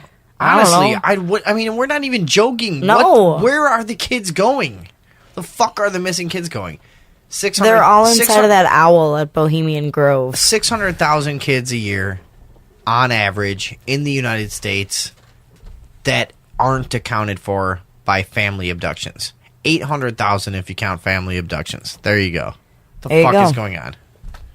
What other numbers did you come up with? Those were all the numbers I came up with. You got questions? I'll find them. Those were the important figures, I felt like. Yeah, I don't know. I mean, and everybody. I couldn't find the going rate for a child. People might think we sound a little bit nuts who haven't looked into Did you look on eBay? Well, No. you know what? I haven't even thought of. Back page, I mean, which I'm not going to go on. no. I mean, we could Oh. we could do the Silk Road stuff on the show. That might be a good segment on the show. Yeah. I mean, you can buy slaves on like Darknet. You know, I mean, Well, there's you can do it. I've seen it. I've seen it. there's apparently That's horrifying. Backpage, which is like secret Craigslist, creepy Craigslist, basically. Yeah, well, is there's notorious for facilitating human trafficking, Yeah. especially in the Illinois and Chicagoland area. No, that's why whenever law enforcement decides to do anything about it, they can set up and make an arrest of like 61 people on page 15 of the newspaper. You know, 61 people arrested in a massive network throughout Schaumburg and blah, blah, blah. You know what I Yeah. mean? You'll see that once in a while. Child sex slave. I mean, dude, bring it to the forefront. Let's start fucking talking about this. Yeah. Let's start fucking getting an understanding of this. Because there's no current shared understanding of this phenomenon as a society. We currently don't have a shared view on this. People don't come out and talk about it. There's no perspective. Yeah. We Yeah. need to get this out. People We are gotta- shy about it and it- like even now I'm kind of like not sure even what to say because I just feel so shitty. It's you know. Yeah. it's mind blowing because anyone who's made it past being a child as a living creature, you almost. I mean, once you get to, I don't know if you guys are doing it yet, but when you get like a little bit past your mid-20s, you start to feel like, God damn, I'm so grateful I'm alive. Like you really all of a sudden feel this thing of like, wow, so many things could have happened Yeah. to me. Yeah. I made it to this. I better just really just do some good in the world and, Yeah. and not you know, it's Yeah. a natural thing that a lot of people go through. I don't know, you guys might be doing it right now. But well, how old are you guys? 26? Yeah, I'll be 26 in 2 months. Okay. 3 months. So I'll be 27. yeah. So are you guys you feeling that? You feeling that vibe? I would say, you know, what I've noticed in myself is a huge increase in my compassion towards animals in the past couple of years. Yeah. Me All too, right. actually. But I don't care about people though. I fucking hate people Well, mostly. but the point is, I was just about to say, what about children? Because I was going to say, once you get to that point in life, you start to have an instinct about protecting children. And once I got to like my late 20s and early 30s, I've always known this stuff about missing children, and always known that there was this tendency in decadent societies that have an elite that runs wild and a priest class that just goes nuts and preys off of the commoners and the proletariat, or however you might characterize it. There has always been a tendency to sacrifice, rape, torture children. Always. And when I got to my late 20s, and now I'm exactly 30, I just have I absolutely get sick when children are harmed. And it's not like when I was younger, you know that it's wrong, but at this point it's a physical. Like when I see like children harmed, I'm absolutely sick and disgusted to my soul. You know, Yeah, it's like it turns your it's a stomach. thing that changes as you get a little bit older. You really get concerned with children, you know, and it's primal. yeah, exactly. Right, exactly. And it's programmed, and it's obviously for good reason, you know, Right. for survival. So, and that's the thing that like media, chemicals in your food, all these different things can take away these things that are programmed in you that are primally good. And one of those things is just looking at the facts. Don't be scared of all the numbers and the facts and the shit that points to there's this epidemic of missing children. You should have an instinct to fucking look into this and try to protect what children you might be able to. I mean, is that Yeah, what you guys are feeling from this, or what? absolutely. Yeah. And, you know, how many people are able to not even address the fact that this exists? You know, like you said, nobody wants to talk about it. People get shy. People clam up. But it's happening. It's happening all over the world, all the time. You know what people talk about? I didn't want to address it for most of my 20s. I knew about it, and I was involved in YouTube projects where we did videos about what the elite does behind the scenes. We never wanted to touch this subject. We always talked about it once in a while, and we're just like, let's not, Yeah. It's dark. Yeah. It's real dark. It's really well, dark. and here's the other it's thing. as dark as it gets. Yeah. Harming an innocent child, you don't get darker. Especially it doesn't happen. For our physical existence in this world on this plane, there's no worse atrocity than the harming of an innocent child. I don't think. Not to be corny, but what else is there? You know what I mean? Really? Yeah. Especially anything like sexual, dealing with kids it's the most revolting thing on the face of the planet. It's the worst thing. If it's a thing that becomes tempting to someone or like an obsession by someone, it's a reflection of how evil, like you were saying, the only people that do this are people in positions of incredible power. Not the only people that rape kids, not the only people that, but people that are driving this immense industry. Mm-hmm. People who made, like we said, an enterprise out of the whole thing. Right. Who pay people, and not just like the mafia paying. It's like there's a business here that is masquerading around as something that's good for children. It's something that's good for people. We're saving them. They built this whole thing. And the whole purpose is to funnel kids into this absolutely unimaginably dark industry. That's basically what we're going to And I don't doubt that there's a success story, that there are plenty of success stories, but it's part of the mirage of what it really is. Right. That's a great observation on government in general. I don't doubt that there's some success stories in the war on drugs. However, the overwhelming scope of it is that it causes massive amounts of pain where it's not necessary. And I think that's the same thing you're dealing with the DCFS. Mm-hmm. Yeah, especially exactly. When the TV puts a set of blinders on you for you, you only have a limited scope of what the reality is. And the little bit that you and I know about this stuff, it probably runs way deeper than we even know. Yeah, absolutely. Like you've been saying. And I know a lot more. I mean, I've been looking into this for a long time, and it's just one of the problems is when you get out there talking about this stuff, they tend to kill you. That's one of the biggest things about this topic. Yeah. They tend to kill people that get too into this stuff. They have the power to do it. Yeah, it's been proposed by many theorists that there is some energy to be gotten from the torture or control of a small child.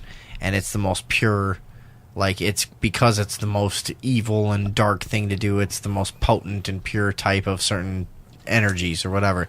And so David Icke is a popular. You guys know David Icke. I was just going to go with this direction. People like him, and there's 1,000 others, and a million theories as to why.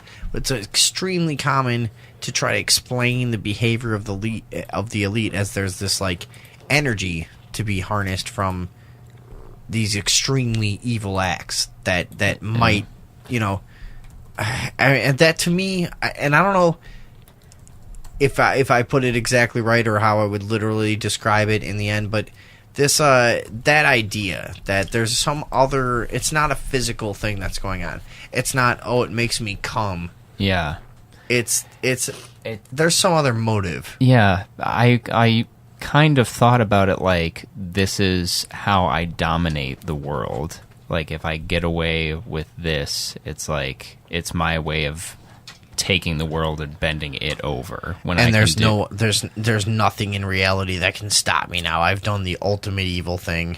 Yeah, and I got away. But even beyond that, it's like when we talk about the instinct and how grossed out we feel when a child is harmed, why is that primal instinct lacking in the people who commit these atrocities? I was talking about this on the Thursday evening overdose this week.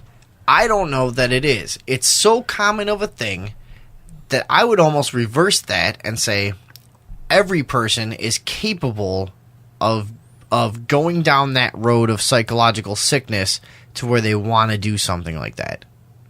That's what I mean. It's so fucking common that I am left with no other choice but to think it's not like a genetic disposition. It's not like a thing that's happened to you in childhood. Mm-hmm. It's a sickness that's available to the human condition. Mm-hmm. It's a road you can go down psychologically that will make you want to harm innocent things. Yeah. You know, and it seems to be so fucking common that I don't know what else to I don't know what else to think. You know, just like power just gets to your head, and suddenly power is all that you can use to feel. Right. You know, and the more that you can feel powerful, the more that you're actually going to feel the real world again. Because I'm sure that we're all compelled to feel the real world in our own ways, and people who are like untalented and don't have rewarding ways to do it in their personal lives are especially who float to these positions of power, and they just want to feel something. That's a great observation. You want to feel something real. You want to feel reality in some way or another. And those of us who are like artists or researchers or craftsmen or people who have talents and trades and things are able to feel that in our everyday life.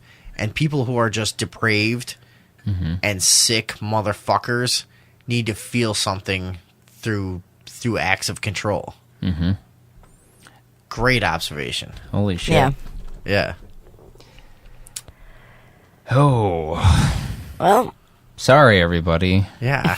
I don't know, man. What else did you come up with on the DCFS? I mean, I knew that we would just jump off from that topic, but did you do if you did a whole shitload of research, I don't want to. No, we kind of hit on everything that I found some like the compilation of firsthand accounts of people who went through the system and suffered abuse at the hands of their foster parents. All right, cool. Let me find that. Can we do a minute of that or what? Sure. Yeah. Is that cool? Sure. I mean, and you know, I hate to be corny, but while we're waiting for this, do you think it's worth mentioning that the people or whoever is committing these acts, these entities that are so inhuman, is it completely ridiculous to speculate that maybe they aren't human, as David Icke might? No, and that's the thing. And I've asked that question many times of myself and people who were close to me in my kind of research into political history and what's going on in general government and philosophy right now in the world and the way that all this shit is going. Is it fucking human to control people in any of the ways that they do? In any of the ways that they want to control? Is control a sickness? Mm-hmm. Is the idea that you can coerce someone else's behavior through threat of violence or force? Is that a sickness? And is it an addiction? And all right, so not only a sickness, to your question, is it inhuman? Because I know I'm a human, and most of the people I know are humans, and mostly what we want to do is play some music, get some food, drink some booze, think about cool stuff, go out, climb a tree, blah, blah, blah. Where does this thing come in where you build this fucking structure of authoritarian, nightmarish hell? Mm-hmm. What are you? Yeah, I know what you mean. No, it doesn't seem human. Yeah, not at all. It seems like it can't be people doing it. Exactly. But and the people that are caught up in it seem like they must be coerced by some dark presence. Mm-hmm. Yes, I know. And I'm not religious, and that's fucking me up because I'm seeing what religion sees now. I'm through all of this process of talking about what we're talking about, I'm seeing what religious people see. I'm seeing the dark versus the light. You know what I mean? I'm seeing the negative and the positive and the ultimate battle playing out on all these different dimensions, you know, up and down in all aspects of life. the dark versus the light. I'm seeing it now. Yeah. And I've never been religious, but I am seeing that angle where it's not human. Yeah. It's not fucking human. I don't think the way that people treat each other, it's just not. I don't think you need to bother calling it religion, because what it really is what is this word? Folklore. It's really a story passed by the word of mouth. That's what I was looking for. So religions are based on a accumulation of stories that might be made up and might not be, but they're where am I going with this? Well, religions are based on folklore, and they develop as dogma, but it's based on actual life experience. As you were talking about the light versus the dark, what it is a trend in human behavior, or a trend in human history, we might say. Yeah. This battle of light and dark. So it doesn't need to be a religion. It might just be an inherent thing. But you posed the question at first. Doesn't it seem like people that engage in this are somehow not human? And I'm saying, I think, to put it in an even more realistic sense, maybe they're influenced by an inhuman force, which is basically, I'm talking religion now, and I've never been religious, and I'm talking God and Satan. I'm talking a force of good and a force of evil. You know what I mean? A centralized entity of darkness that influences. My whole life, I was never religious. I've never been religious. I am not now. I identified as an atheist for most of my life. Don't care to identify as anything anymore, including an atheist. Don't give a shit. But not that I don't give a shit. It's that I don't claim to know anything, in one way or the other. But atheism these days is taking a turn. It's an arrogant field, of like atheist prophets that go around saying there's nothing ever, and people eating it up for arrogant purposes of so-called intelligence. But whatever. I'm not either or anything, but I'm getting. I'm getting the dark and evil, the dark versus light scenario. Do you think most religions deal with? That's what I'm getting. How would you describe the darkness, though? Is it something that, like we're talking about, embodied? People. Does it have is it a thing that has intentions, or is it something that's just in our nature? No, that's an endless debate, because depending on what YouTube video I watch, one day to the next, I might have a different idea on that. Okay. Sometimes I might think there's a dark extraterrestrial presence that has a psychic hold over us, and another time I might think that we're a projection of just some projected image from a moon on Jupiter, and we're not real at all. We're spirits living a perceived physical experience. And then the next day I might think that everything is exactly scientific, and when we die and we'll never have any fucking meaning again, and everything is purely material and meaningless. And the next day, you know what I mean? I just go through all these different things, man. I just never can decide. But all I know is that the one thing that's consistent is I'm getting the there's, like you said, there's an off-surface dark force. There's something that's not quite human at play in the way that a lot of humans play out. I kind of liked how you described it as a sickness, because it could just be like, I've been thinking a lot about dogs lately. And so like when a dog that's not an alpha dog is put in a position by an ignorant person to be the leader, the dog starts freaking out, starts destroying shit. And the dog's like, hey, I'm bred to be a follower. I'm not a leader, but you're not leading me. So I'm driving the ship, I guess. And holy fuck, I'm destroying shit. Could you understand? So could that be something in human nature? Like, oh my God, the power pendulum swings by the umbilical cord. My dad was a politician and a CEO. That's what I got to be. And I'm not supposed to be in charge. Holy fuck. And then how do I find a way, like we were saying earlier, to feel something? And how, am I just doing what I'm supposed to do? And the reality that those people live in is not the same reality that we live in. So and they are still technically Homo sapiens. Yeah. So is it a sickness? No, is it but something there we go. that Are they is technically Homo sapiens? Because then you go into the incredible adherence to bloodlines in like power structures, and especially the royalty of Europe, and the way that they interbreed and try to keep pure certain bloodlines, and that's been postulated by many people as an effort to keep pure some sort of non-human, genetics that they don't want to be impurified, or is that a word? Diluted. Diluted, yeah. Impurified. Yeah, okay. Yeah, impurifications is a word, right? I'm pretty sure. All right. Well, I think anyways, that's a word. Imperfections? I don't know. Maybe. I don't know. So, but you know what I mean? So,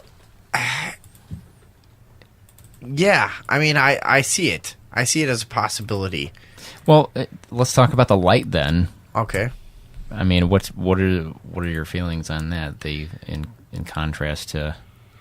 Okay, so now from day to day, I'll go to feeling like things are a physical world that I can deal with, or maybe there's been some extraterrestrial involvement, and there's maybe some like good and some bad, to the point that, like, again, like I said, like, we're just projections of another reality that's just a way of interpreting, things that we need to interpret as other dimensional beings of some kind.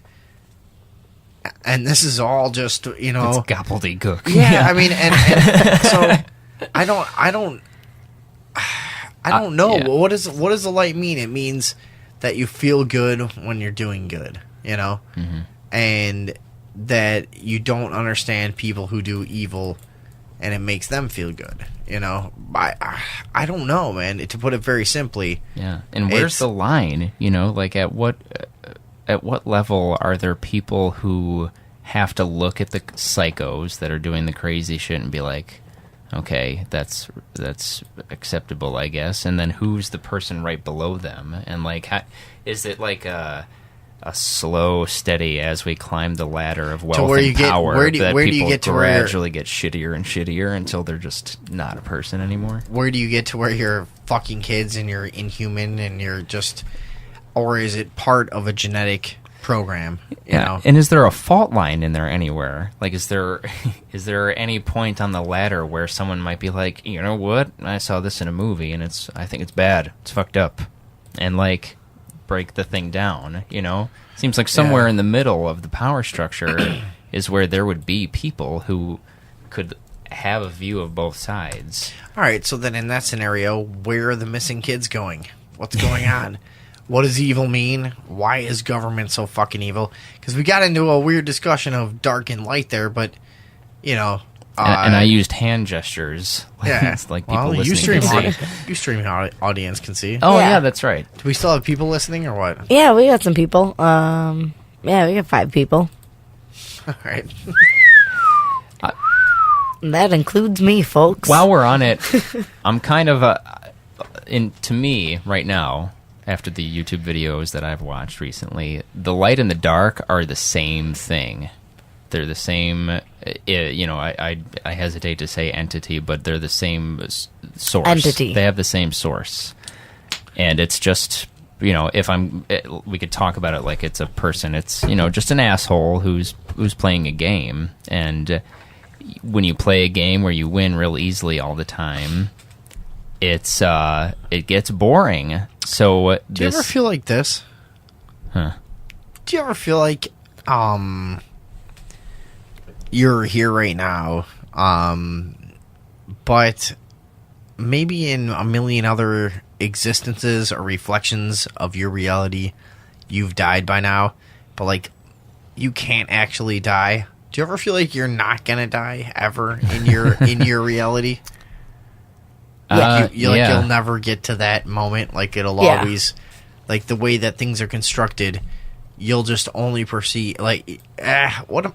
You guys get what I'm going for there? What? You'll never actually touch it. It'll be always right in front of you, but Right, never because really. in 1,000, and to go back, so that's been the theme of this show, I guess, is alternate dimensions, and weird things of this. But to go back to the Mandela Effect, you can only exist where you haven't died. So in all these other offshoots of your reality, you might be dead all over the fucking place. Yeah, I mean, so many times you've died, but the only way you can know anything and perceive right? drunk hiccuping. Wait, and so as you die, you come to another place where it's spelled Berenstain instead. Oh my god! Every time you die, that's the Mandela. Damn. That's the Mandela Effect. God damn it! You're dead, suckers. It's happening. Holy shit! Wait a second. We just found a crack in time and space. This whole show just came back around full circle. David Box, would you be willing to go back into mystery mode to discuss this? Sure. It would be my pleasure. Ladies and gentlemen, we just realized that the Mandela Effect is actually every time you die, your soul shifts to another dimension. You can never die, ladies and gentlemen. Thank you for listening to the Sunday Evening Overdose. Yeehaw. You will never die. You will never, You're welcome. ever die. This summer, you're never gonna die. Next winter, you're not gonna die. Wait a second. What about in 2 years? In 2 years. This weekend in 2 years, you're not gonna die. Never die. The Mandela Effect. We're good at that one. So we're just saying. Hang on. We're just saying that this makes a lot of sense. If you're shifting realities, what happened? You died. Your consciousness found another conduit. Yes? Conduitness. Yes. Your consciousness found another plane. It found another lane. It found another channel. It found another station. It found another you got it. Yeah. Flight pattern. Yeah. Bringing it home. David Box, what do you think about that? I'm sorry. I kind of unsolved mysteries expert. David Box. Sorry. I kind of forgot what you just said. I'm saying so. Okay, yeah. So every time you die, or here, how about this? Every time you look at a dead person, you're not really looking at a dead person. You're looking at an interdimensional traveler. Whoa. Holy shit. This weekend, travel through dimensions, kill yourself. You won't die. You'll just wake up, and it'll be spelled like Berenstain. Or Berenstein, like it's supposed to be. Dude, that means that me and you both died in our original lives. No, Tracy died. Tracy died. She's the one with the uncommon memory. And that other guy died Hold too. on, stop. We gotta get her on the phone. Hold on, we're getting her on the phone right now. If she realizes she died, what's gonna happen? Oh, shit, I unplugged that. Or is this one big realization that we're always dying and being reborn? No. Well, I don't think it's like it's not like she'll self-destruct or anything. Do you think right? she'll self-destruct if we I hope not. Can you guarantee that? I can't $1 million guarantee bucks. it. But guess what? I think it's worth it for the show.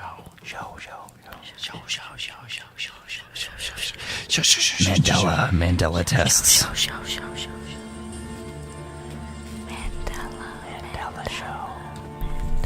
Welcome to the show. So, you're saying that Tracy died? Somewhere else, yeah. I'm merely suggesting it. I think that we're onto something, honestly, though. Yeah. Because you can't. It doesn't seem like I can die. Yeah. Do you guys? Yeah, I'm Is into there a that. gas leak in here? Do you guys ever feel that way? Yeah. They'll find a way to save us. It really doesn't seem like I can die, I'm telling you. Well, then...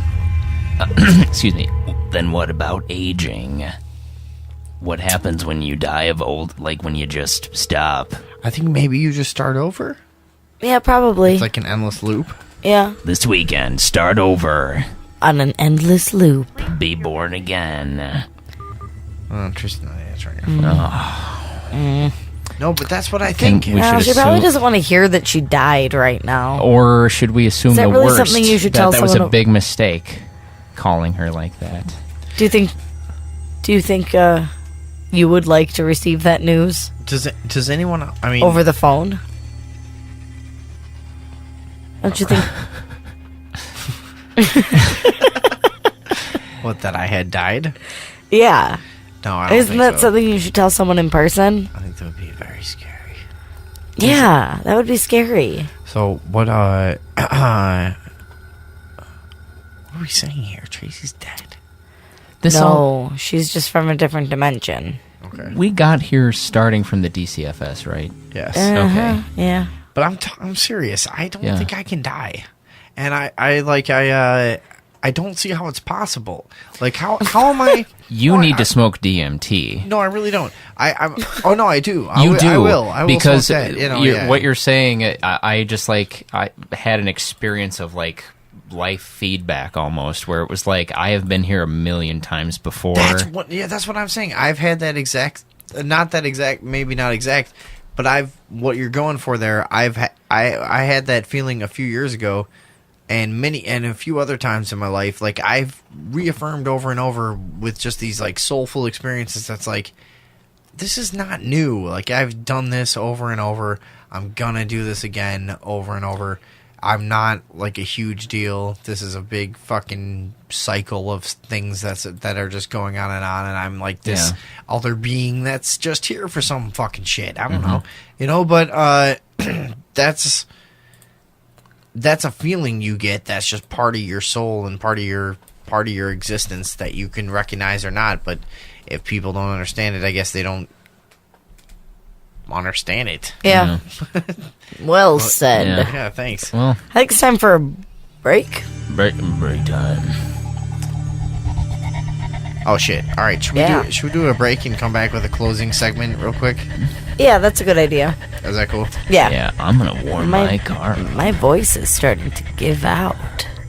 My voice is the essence of confidence and Do you guys? movie I feel like there's advertisements. no way to wrap up the thing we were just talking about. the DCFS No. thing, or what? No, and the last thing. both of the things. I mean, there's missing children and everything. Then we got to be talking about the dark and the light and the death and the things.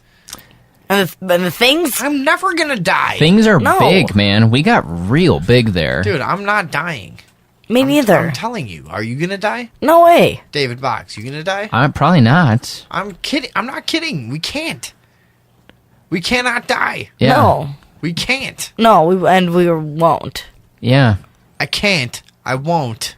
This conversation definitely resonates with every hallucinogenic experience I've ever had. Right. It's like this feeling of infinity. There's just no possible way to die. And I'm not kidding you. Like and the reason, I mean, just don't jump off a cliff and you'll be fine. You know, like that's kind of how I feel. And I know that I That's all probably it takes. like I probably will die, but I like in the back of my mind, I don't believe it. No, I kind of feel like Because if you believe that you'll die, why are you going on about everyday life? Like I can't actually. Yeah. stop it. I can't believe that I'll die. Yeah. I can't die. No. Nobody's gonna die. If you died, I wouldn't even like. I'd be like, nah. Come on. No. I think that when people say that, like, oh, yeah, I understand I'm going to die, and, like, that's what separates humans from the animals, I don't think people really, and even as you and I talk about it now, I don't think any of us really accept that we're going to die, like you're No. saying. It's impossible. It's impossible. I mean, And the people your who really consciousness- do are like the Buddha and How can your stuff. consciousness perceive not existing? And maybe that's when you become one of the guys who achieves like, who achieves like complete nirvana and walks out into the desert and disappears. You know, maybe when you fucking totally understand that, maybe that's just what happens. Maybe that's the goal of human existence, is to understand that process. And when you do, you're no longer needed here. Yeah. Clean up aisle enlightenment. Do you ever get pissed off? Do you ever get pissed off that you have a body? That was funny. Do you ever get pissed off that you have a body? And do you feel like like I gotta get up and take a piss and take a shit and feed my dumb ass all the time and drink all this water? And like if I don't do these things, it hurts. I didn't get pissed off that I had a body until I quit smoking and gained 65 pounds. Then I got pissed off that I had a body. I gotta lug all these pounds all over the place. Actually, when I was 25 and in perfect shape, having a body was pretty awesome. Well, I see what you're saying, but do you kind of understand what I mean? Like, wouldn't it be much more? Wouldn't you prefer a limitless existence where you could materialize yourself in any way and not have to nourish yourself the way that you do? Like, you know, I get very tired by taking a shit and making dinner and cleaning the kitchen and taking a piss and having a thing happen with my arm or whatever. You know what I mean? Yeah, no, I do. That's weird. I get really sick of like my toe has a thing going on. I'm like, yeah, just shut up. You know, your knee never quite feels comfortable. My knee is a fucking cock. Oh my god. My knee is a piece of garbage. Bullshit. All right, should we do a quick break and just come back and wrap the show up with a couple of quick things? Yeah, let's do that. Is that cool? Yeah. Break time. I'm gonna find you know what? I'm gonna do a thing. Yeah. Are you gonna do a thing? Who's listening to us? Some people. Are they got people here? Yeah. I'm gonna do a thing. We used to play this on the show all the time. Yeah. Let me pull it up. You guys help me out. Chatterbox what is it? For a second. What do we? Chatterbox. I'm pulling up this. I'm pulling up this thing. Some kind of a thing that we used to do all the time. Yeah, we used to do this all the time for breaks, and I haven't played it in a long time. It's one of my favorite pieces ever musically. It's by Themselves. You guys know Themselves? Yeah, I think I remember the song that you're. I think I know which one you're about Themselves. to play. This is called Themselves. This About the City 2. It's a 10-minute piece. We're gonna not play all of it. We're gonna go and piss really quick and come back in a couple minutes. But it's called This About the City 2. This is a fucking really crazy little trippy hip hop track. We'll be back in a couple minutes on the Sunday Evening Overdose. Thank you very much for sticking with us.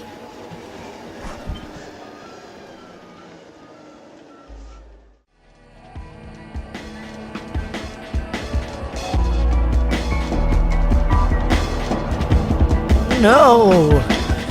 No, we're not back. No, we're totally back. Oh, we're back. And it sucks because we're not ready. We're back. Me.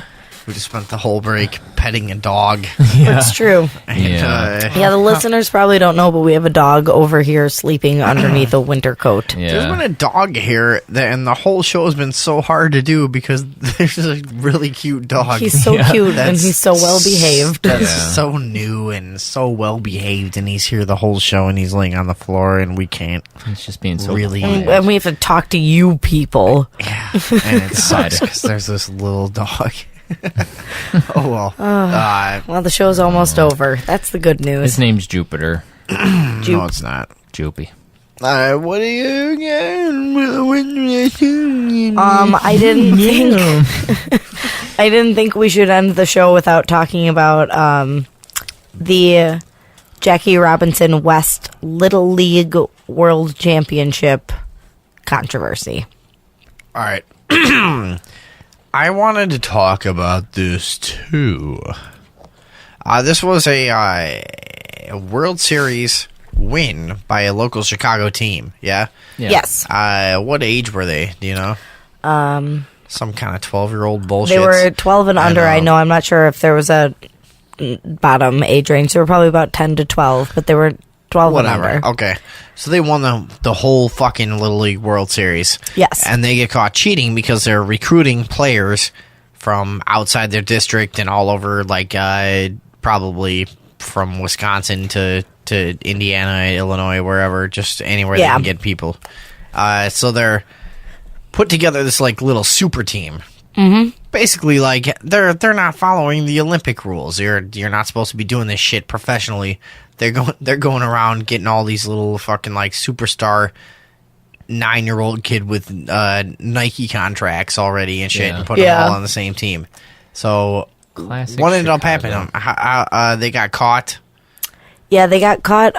Somebody on the Little League World Series panel of whoever An called for an esteemed investigation. position. Yeah, some esteemed individual called for an investigation when some addresses on some paperwork didn't match up for somebody, and they were like, "What's going on with this stuff?" They sure won all those games pretty easily, and they started looking into it, and they had recruited from just all over the place, which is against the rules, but they're not the first team to have done it. No, this happens all over sports is such a joke. I mean, from the professional to the local Little League and shit. I mean, everything is fucking corrupt. If you remember the Super Bowl episode, we talked a lot about how professional sports suck. Yeah. They bring out the best in people. Or even if it doesn't suck, it's just not real. I mean, Yeah. And that's the same shit with this bull malarkey. That's the thing I'm just coming up with. Bull malarkey. This team is full of bullarkey. Blarkey. What's So we got new developments. Okay, so they revoked their title. Okay. And the title was awarded to the team that came in second. And now the Reverend Jesse Jackson is calling for a statue to be built in honor of these cheaters. Yeah. Because he claims that the trophy was taken away because they were black. That's his angle. Which, I mean, if we're all being honest... His angle is to get views online. Right. That's what his angle. I mean, he doesn't give a fuck. Yeah. It's not... what if you're to be honest, what? Oh, I was going to say, if we're to be honest, the most likely reason that they would take the title is because they were black. It's like while they were playing the game, they didn't realize they were black, and they let them win, and then they found a way to take it away because they were black. Right? Yeah. I don't think I've ever heard of the Little League World Series being won by white people. Ever. It's usually like Cuba or Japan or something. Yeah. You know? It's Japan. Oh, but on that note, Japan has been caught doing the exact same thing. Japanese teams have been doing the exact same thing. Sure. Twice in the 70s. The Philippines did it in 1992. I'm sure every team does it. Yeah. I mean, like, I played Little League. Did you ever hear of anyone or anything ever that would ever lead you to the... No, that shit... You don't get to the Little League World Series by being good in Little League. No. I mean, it's a political, chain that It's a happens. spectacle. Yeah, I mean... It's a spectacle for advertising. Sure. You know? Okay. Yeah. So, I mean, the teams that get there... It's not all about whose kids are the best players. It's got to be political from a lot of different angles. Don't you think? Yeah. I mean, I never knew anybody that Oddly did that enough, shit. it seems weird that anyone gives a shit about this and that it would get so political. Why can't it just be Little League? Well, because there's big business in it. Yeah. Because they can show it on ESPN and sell advertising. Well, yeah. And also, it's the same way, like, pop music doesn't reflect who the most talented musicians are. I would imagine a lot of professional sports doesn't reflect who the most talented athletes are at the end of the day. Right. There's a lot of politics involved and who has the right image and who can do this and whatever, So, I would imagine that goes all the way down to those... Little League World Series events that it's the teams that get there are not because of talent. They're just all this fucking behind the scenes bullshit, the same as anything else. They're manufactured. That's what I would guess. Yeah. I don't know. Interesting. What do you think? Tristan.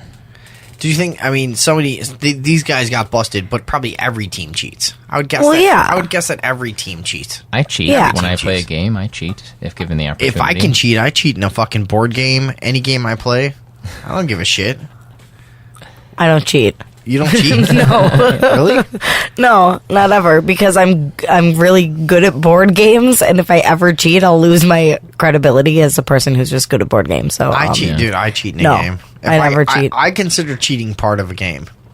Yeah. If you get away with it, that's part of the game. That's Dallas, baby. Yeah. I consider that's how I am. If you can cheat in a game, that's fine. You know, Yeah. I mean, as long as it's a game, whatever. Right. But Yeah. so No, I don't cheat though.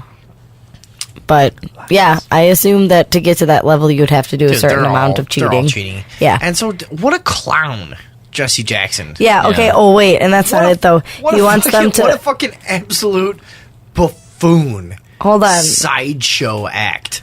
What a fucking pathetic cunt.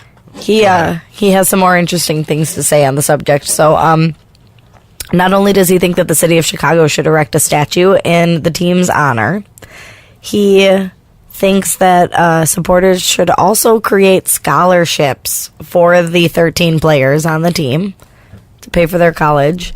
And then he says, these children are more than champions, they're heroes. Right. Yeah. Heroes. That's where your money should go. Why not? Well, yeah. Fuck. Come What do on. I need the money for? These guys played some good games of baseball after all. That's true. we need a statue. Yeah. I would like to first of all we don't care about it. What is there, an Ernie Banks statue, a Michael Jordan statue? Like, piss on all of them. Who gives a shit? Yeah. Some stupid statue because of some fucking what were you gonna say before? Because I'm just rambling on about how much I fucking hate the glorification and idolization of sports stars. What was I going to say at which point? I don't know. I You don't seem know like you were either. gonna say something. I'm curious, what did the kids themselves didn't do anything? Kids were presented with an opportunity to join a team and play Dude, a game. if you were a kid, you'd do the same thing. Yeah. Yeah. So Yeah. Of course, it yeah. does kind of seem shitty that there's these kids didn't do anything wrong, and I feel like they should get some, maybe not a fucking statue, but like, hey, good game, kids, but your fucking coach fucked up. Well, and here's the cheated, fact. and it's his fault. Jesse Jackson is a guy that he operates in politics and behind the scenes stuff, and has for enough years that he's like, all right, these are kids that are on the whatever. These are kids that are on a fast track to success, right? Right. These are kids that are in that world. Hey, we're able to achieve this. We're like able to play politics and get our team into this whatever. So he's in that world enough that he might go like, look, you're in our world. You succeeded. You're the one that got caught amongst every other team that cheats. You deserve. You are the best. You did your job. Yeah. You just got caught. You're gonna be the next senators and the next alderman and the next this and that. You know what I mean? Yeah. You guys are the ones. You're still cool. We'll get you. We gotta get you something. We gotta get you something because this is the lifestyle. This is, and I have to be a part of that, and I have to perpetuate that aspect of society. Like, yeah, we're better. You're better. You got there. You hobnobbed. You did the right things. We'll reward that. That's what I would think is his angle. Yeah, it's like the pampering of rich little fucks. No, and that's their lifestyle, and they want to perpetuate it. I could definitely see that being a possibility. What does Jesse Jackson? Are there any quotes? What does he actually say? He well, the one that I said earlier about how the children are more than champions, they're heroes. That's something that he said. Give our boys their title. Save the children, keep hope alive, and you don't have to be guilty to be crucified. So just like a bunch of vague, weird things. Yeah. like buzzwords Yeah, of like they're gonna tweet the shit out It of doesn't this. mean anything. None of this means anything. Yeah. I mean, like I'm saying, it's just him. It's just him telling some kids who are in the in crowd, look, we got you. We're Yeah. cool. Yeah. You're in the in crowd. You got caught. Everybody does that shit. You still deserve the thing. You know. I mean, it's pretty evident that Yeah. it's not out of the norm. yeah. The person who caught the whole thing, it seems kind of strange that they'd be that involved in the system and then, discover that that's what's going on and unravel the whole thing that way. If it is so rampant, is it just a huge oversight? Is this guy blind to every other team doing it?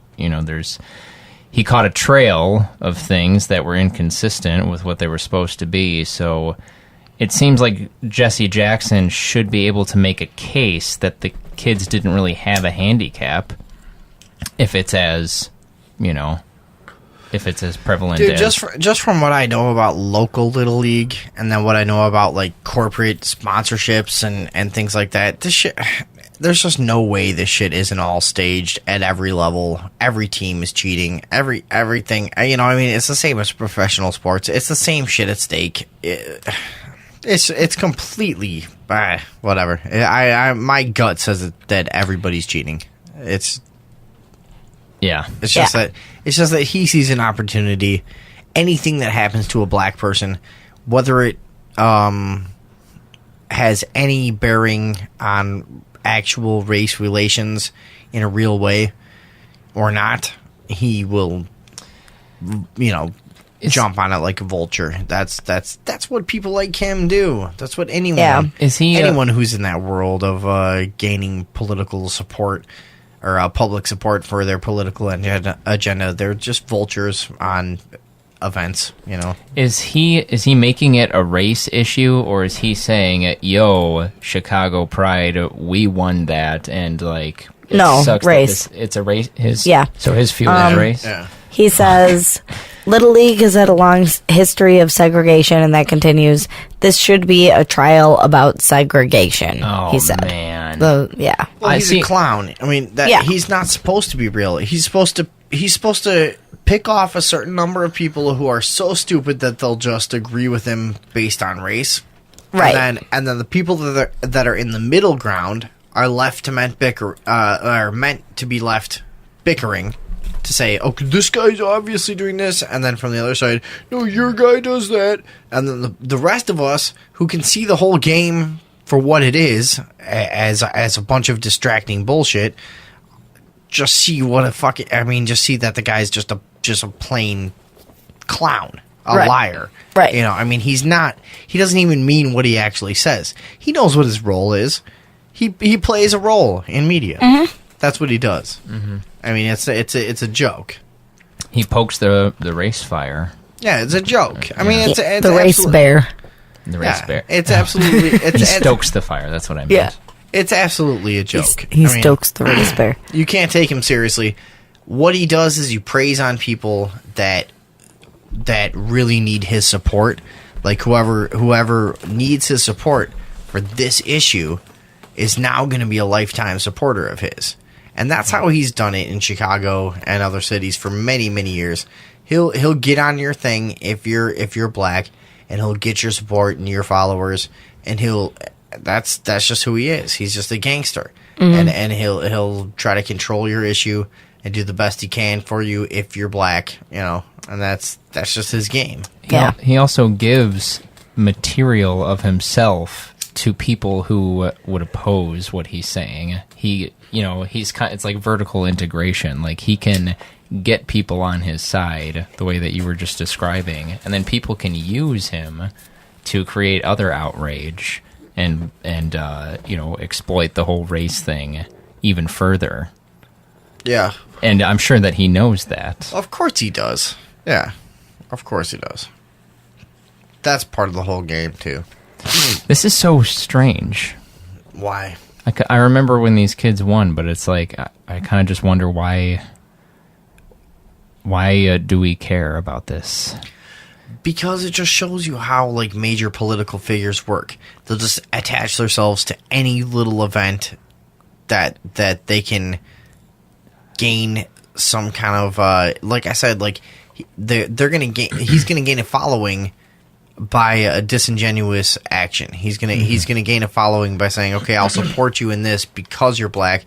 Therefore, your following will identify with me, and therefore, I identify with black culture because we all agree. You know, and it's just it doesn't matter. It has no race relations has no bearing on the story.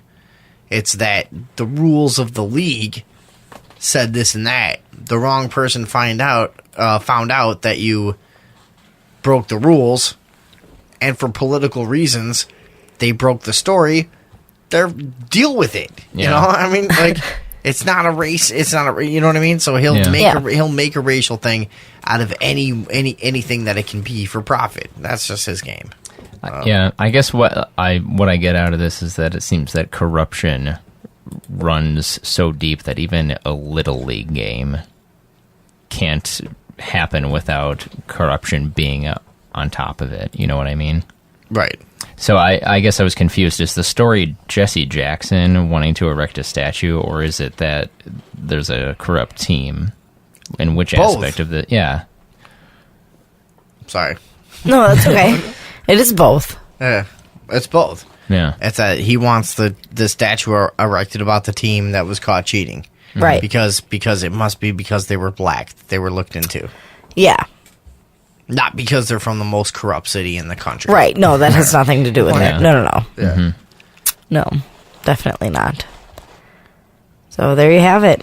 Well, Jesse Jackson. Everything He's a is buffoon. I mean, he's black people versus white people. Go do a cum volcano keg stand, you piece of shit. Right. Any intelligent person, white, black, or other, knows Jesse Jackson is a joke. Yeah. And just a joke. I mean, if you're if you're 30 years old or under, I mean, come on, who takes that guy seriously? If any of your friends, white, black, Asian, Mexican, anybody, who takes Jesse Jackson seriously? Nobody. He's like a recurring character in a really bad sitcom. Yeah. And he's part of a dinosaur structure that's being made more and more evidently obsolete as we go along. He's part of a dinosaur structure that doesn't need to be there anymore.